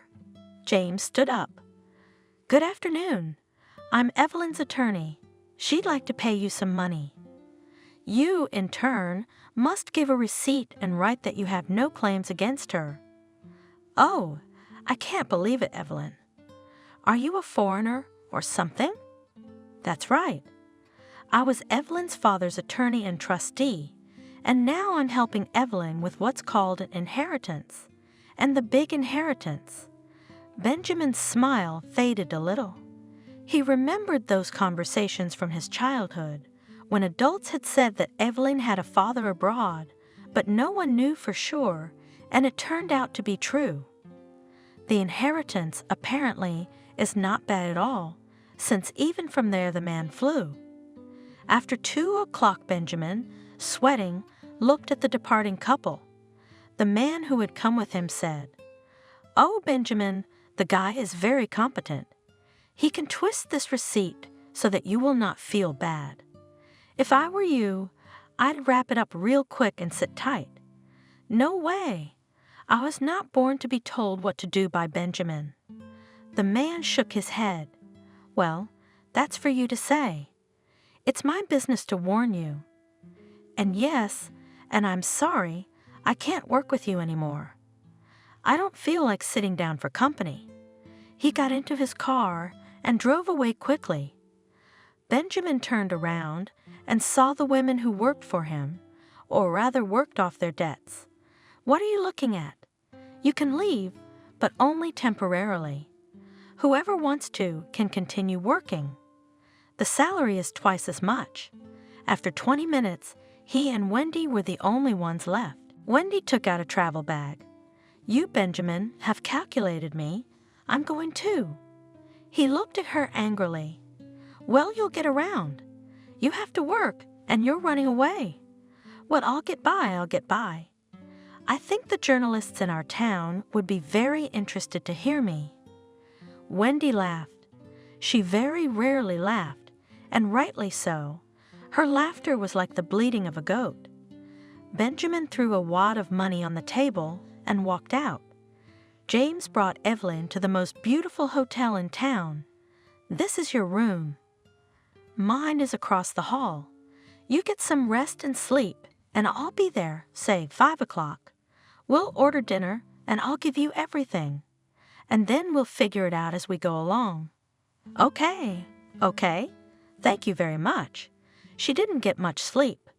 She took a bath, dried her hair, thought about buying some cream. Her hands were sore. Her skin chapped from work. Decided that later, tonight to rest, but she never got to sleep. In the evening, James handed her a card. This is your card. It's automatic. You can use it to pay for anything you want. Here's the paperwork. It's new. I haven't activated it yet. This is what you need to read. Here's the patent information. You are now the owner of a brand of healing equipment. When you get up to speed, you'll need to renegotiate with some of the companies that manufacture them. Evelyn looked at him with those eyes. Don't be afraid of anything. You'll figure it all out, and I'll help you. You have very tired eyes. I suggest we split up and go to bed. And tomorrow, you could go to the barber shop. I don't know. What else do women need to be happy? All the business can wait. Thank you, James. Can I ask you a question? Yes, of course. You're here with me, but I suppose you have a family waiting for you at home? He froze for a second. No, my family died. My wife and young son were killed in the mountains. I didn't want to live either. If it weren't for your father, we wouldn't be talking right now. Please forgive me. It's okay. You didn't know. Good night to you. To be honest, Evelyn was even a little tired of having fun. In the morning, while James was probably asleep, she quietly left the room. Through the night, she slept like she was a carefree infant. She waved for a cab. The car immediately stopped in front of her. Where are we going? Do you know where we have expensive, fashionable clothing stores in the city? The elderly man smiled. I know everything. 15 minutes later, he stopped at a magician's shop. He's so handsome. She paid the cab driver and went inside. A woman immediately approached her. What are you interested in? Evelyn looked around and answered with a smile. Everything. The woman raised an eyebrow, immediately snapped her fingers, and 2 young girls appeared beside her. Cindy, lingerie, Kelly, dress and suits, and I'll take care of outerwear. 2 o'clock Evelyn was like being in a fashion show. She tried on so many things. Most she put off to buy. One outfit, a pantsuit paired with a short mink coat she really liked. The woman who met her suddenly said, "Wait, you can't go outside in those shoes." She quickly dialed someone's number. And already in 10 minutes, Evelyn did not even have time to finish her coffee. A girl with several boxes appeared in the store. Now we're all set. Do you want your clothes packed? Can you throw them away? The woman smiled. With great pleasure. There's a great beauty parlor nearby. The owner is a friend of mine. If you want, I'll call and ask to be taken off the waiting list. Oh, thank you. I'd love to. The beauty parlor was literally 2 houses down. Next to the entrance to the salon where the grocery store entrance was. Evelyn smiled to herself. A year ago, she would have chosen that entrance. John had been stomping outside the store for an hour now. What kind of person was Miranda? She'd gone to get something nice for dinner and had been at the store for an hour. On the one hand, it's good, because I don't have to listen to her stupid jokes and endure her endless touching. On the other hand, I can't leave. Miranda already bought him a car. It may not be the most expensive, but John's never had one. And she promised that if he behaved well, she'd pay off his debt. It wasn't a huge debt, but John had nowhere to get it, and they could beat his head off for it. So he was on his best behavior, trying to do his best. "John, are you there?" He turned around sharply. Oh, how he hated unexpected meetings with acquaintances, because most of them owed him money. "Kathy?" "Hi." It was just the clerk from the village store. "You didn't come to the city from your village, did you?" "Yeah, I did. I need to pick up a few things." "Yeah, there's nothing in the village." Kathy took a look at the car. "I see you bought a car." John grimaced. "Oh, don't. Evelyn works there, and you're so bad." "It's not my fault Benjamin picked it out." Kathy raised an eyebrow in surprise. "I wasn't going to. And Evelyn's not working. She paid that Benjamin, and she's free to go. In fact, her lawyer made such a mess of it that he shut his company down in a flash." "Kathy, are you confused?" "What's her lawyer?" "Where from?" "Oh, you probably don't know anything." Evelyn's father turned up and died. And he lived abroad. He was a millionaire, even more. So now Evelyn is the heiress to the whole fortune. "You're lying." "I didn't think so. The women who worked there told me that her lawyer said she'd put everyone in jail and buy them all." Kathy was pleased with the effect it had. Of course, no Broads had said anything, but let the creep know. Kathy went about her business, and John wondered, what does that mean? His wife is like a cheese and butter, and he has to live with an old woman to get by on a trifle. It's not right. What we need to do is this. We've got to get back to Evelyn. John's mind was already churning with the most fantastic ideas. He turned around and became numb. A cab that had stopped nearby was being driven by a woman. Or rather, it wasn't a woman, it was a queen. Expensive fur coat, hairdo, high-heeled boots. John rubbed his eyes. No, there could be no mistake. It was Evelyn. While he was thinking, the cab drove off, taking his wife with it. "Oh, you weren't lying, Kathy." Before he could think, a shrill voice came from across the street. "John! John, why are you standing there like a statue? Or do you think I'm going to carry the bags myself to feed you?" John jerked and turned around. His Miranda was standing on the front porch of the store.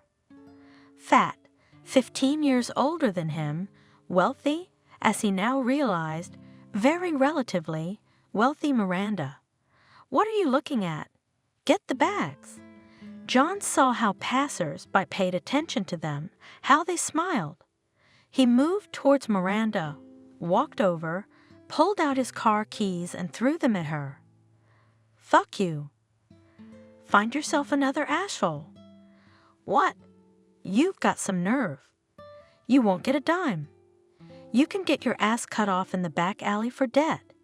But John was already striding down the street, thinking how he could find out where Evelyn was. Certainly not in the village. She's got nowhere to live. Oh, I should have asked Kathy more. John had to go to the village. He even had to spend the night at a neighbor's house. But in 3 days he had gathered all the information he needed. The only thing left was to borrow money for flowers.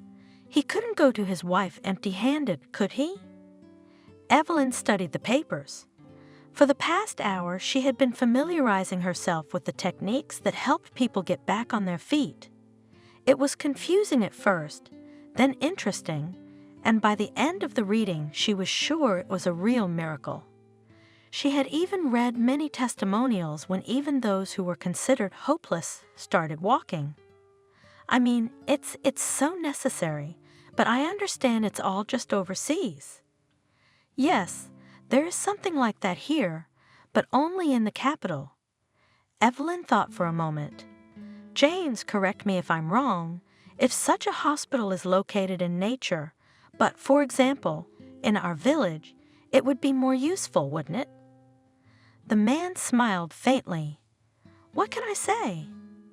Well done. Immediately grasped the essence, all thought out. Of course, you see, without walks, sunbaths, and all that, the treatment is much longer. It's a pity Benjamin took our village. We have such nature there. You know, Evelyn, you and I are alike after all. I really liked it there too. Everything is so real, so natural, isn't it? And Benjamin, perhaps it's time to take care of him. You know, to free the village from his yoke. Is that possible? Nothing is impossible in this world, especially if you have money. By the way, I looked at the location of the houses. It would make a great hospital, where the strongest of the world can improve their health. And that's money, and that's a lot of money, and that's jobs. James, if we do it, we'll be the biggest smarties of all. He smiled. After Evelyn had returned from her girls' camping trip, he had not recognized her at first. When he did, he was confused. She couldn't have been that beautiful. When he realized she could have been, he finally died. Now the most important thing was not to show her how he felt about her, because it would turn out that he had come along with the money to the Harris. They discussed some details, and James went to his room. The phone rang. Evelyn, there's a man here asking for you. He's dying to see you. Who? It's your husband. My what? My husband. I'll be right down. You can't let him in here. She left the room and ran into James. Evelyn, your face is gone. What happened? Nothing, I'm fine. And she walked briskly toward the elevator. James stood for a moment and followed. What's going on? He's supposed to be guarding her. He immediately recognized the man who tried to hug Evelyn. She'd pushed his arms away. John, what do you want? How dare you show your face to me? Evelyn, I'm your husband. This is a temporary thing. I've already filed for an annulment. What annulment? I'll show you. The sound of breaking glass rang in John's head. No, he won't give up his dream. Evelyn is his wife. When he dresses up, he'll look cool too. He won't invent something so simple.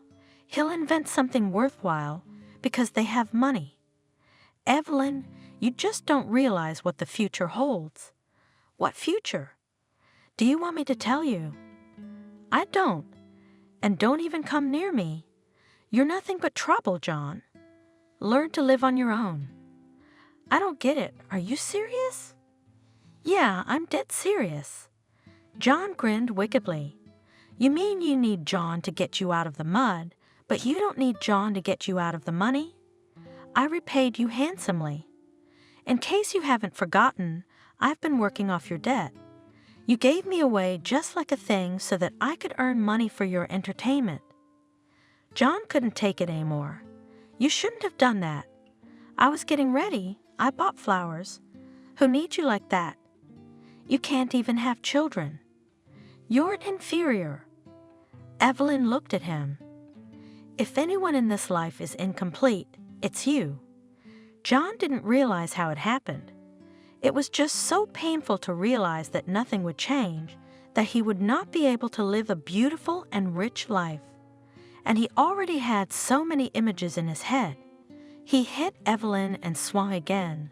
All the hurt and pain was in his fist. John wanted to cry, and she was to blame for everything. It didn't work the second time.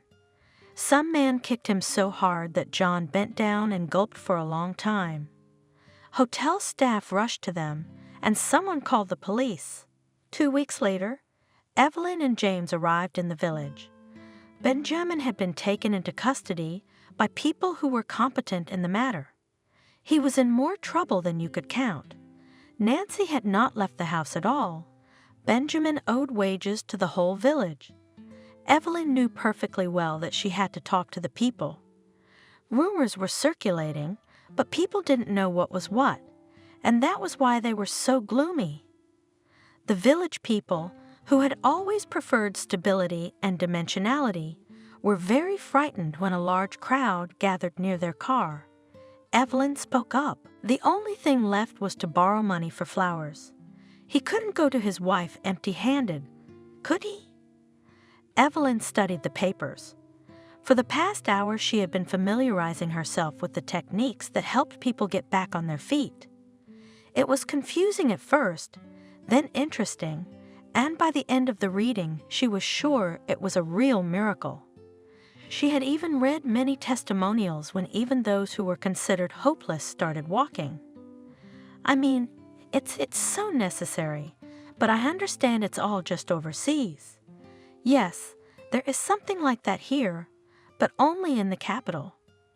Evelyn thought for a moment. James, correct me if I'm wrong, if such a hospital is located in nature, but, for example, in our village, it would be more useful, wouldn't it? The man smiled faintly. What can I say? Well done. Immediately grasped the essence, all thought out. Of course. You see, without walks, sunbaths, and all that, the treatment is much longer. It's a pity Benjamin took our village. We have such nature there. You know, Evelyn, you and I are alike after all. I really liked it there too. Everything is so real, so natural, isn't it? And Benjamin, perhaps it's time to take care of him. You know, to free the village from his yoke. Is that possible? Nothing is impossible in this world, especially if you have money. By the way, I looked at the location of the houses. It would make a great hospital, where the strongest of the world can improve their health. And that's money, and that's a lot of money, and that's jobs.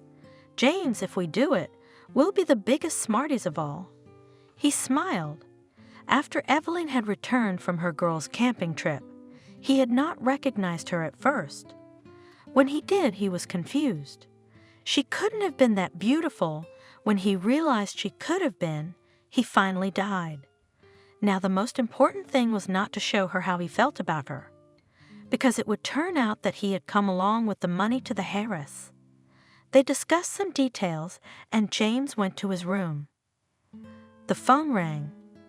Evelyn, there's a man here asking for you. He's dying to see you.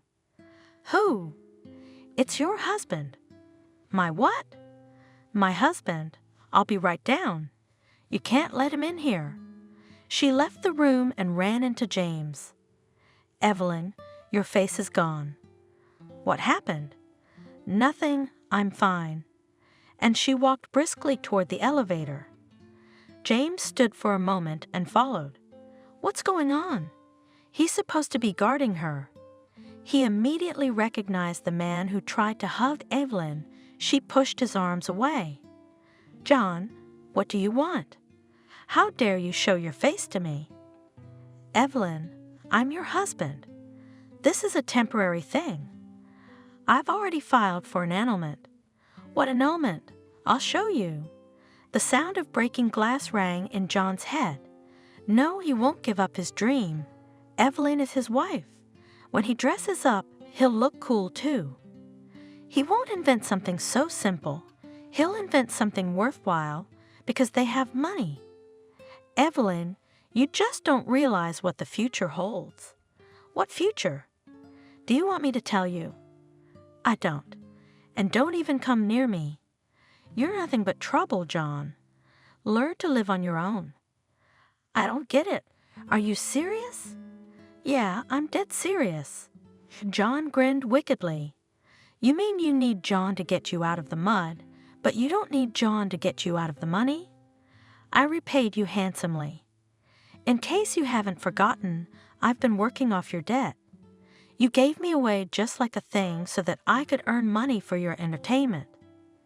John couldn't take it anymore. You shouldn't have done that. I was getting ready. I bought flowers. Who needs you like that? You can't even have children. You're inferior. Evelyn looked at him. If anyone in this life is incomplete, it's you. John didn't realize how it happened. It was just so painful to realize that nothing would change, that he would not be able to live a beautiful and rich life. And he already had so many images in his head. He hit Evelyn and swung again. All the hurt and pain was in his fist. John wanted to cry, and she was to blame for everything. It didn't work the second time. Some man kicked him so hard that John bent down and gulped for a long time. Hotel staff rushed to them, and someone called the police. 2 weeks later, Evelyn and James arrived in the village. Benjamin had been taken into custody by people who were competent in the matter. He was in more trouble than you could count. Nancy had not left the house at all. Benjamin owed wages to the whole village. Evelyn knew perfectly well that she had to talk to the people. Rumors were circulating, but people didn't know what was what, and that was why they were so gloomy. The village people, who had always preferred stability and dimensionality, were very frightened when a large crowd gathered near their car. Evelyn spoke up. You all have known me since I was a little girl. I've never slacked off, never did a bad thing.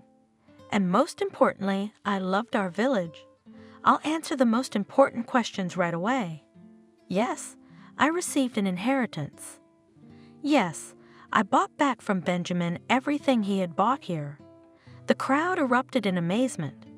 Wow, so now you're going to put up a factory too? Evelyn smiled. No, I wanted to consult with you. The people waited tensely. She handed out little books to everyone about the technique for the sick and told them at the same time. We can save all the nature, make a name for ourselves, make a lot of jobs. If you all say no, nothing will happen. I promise you.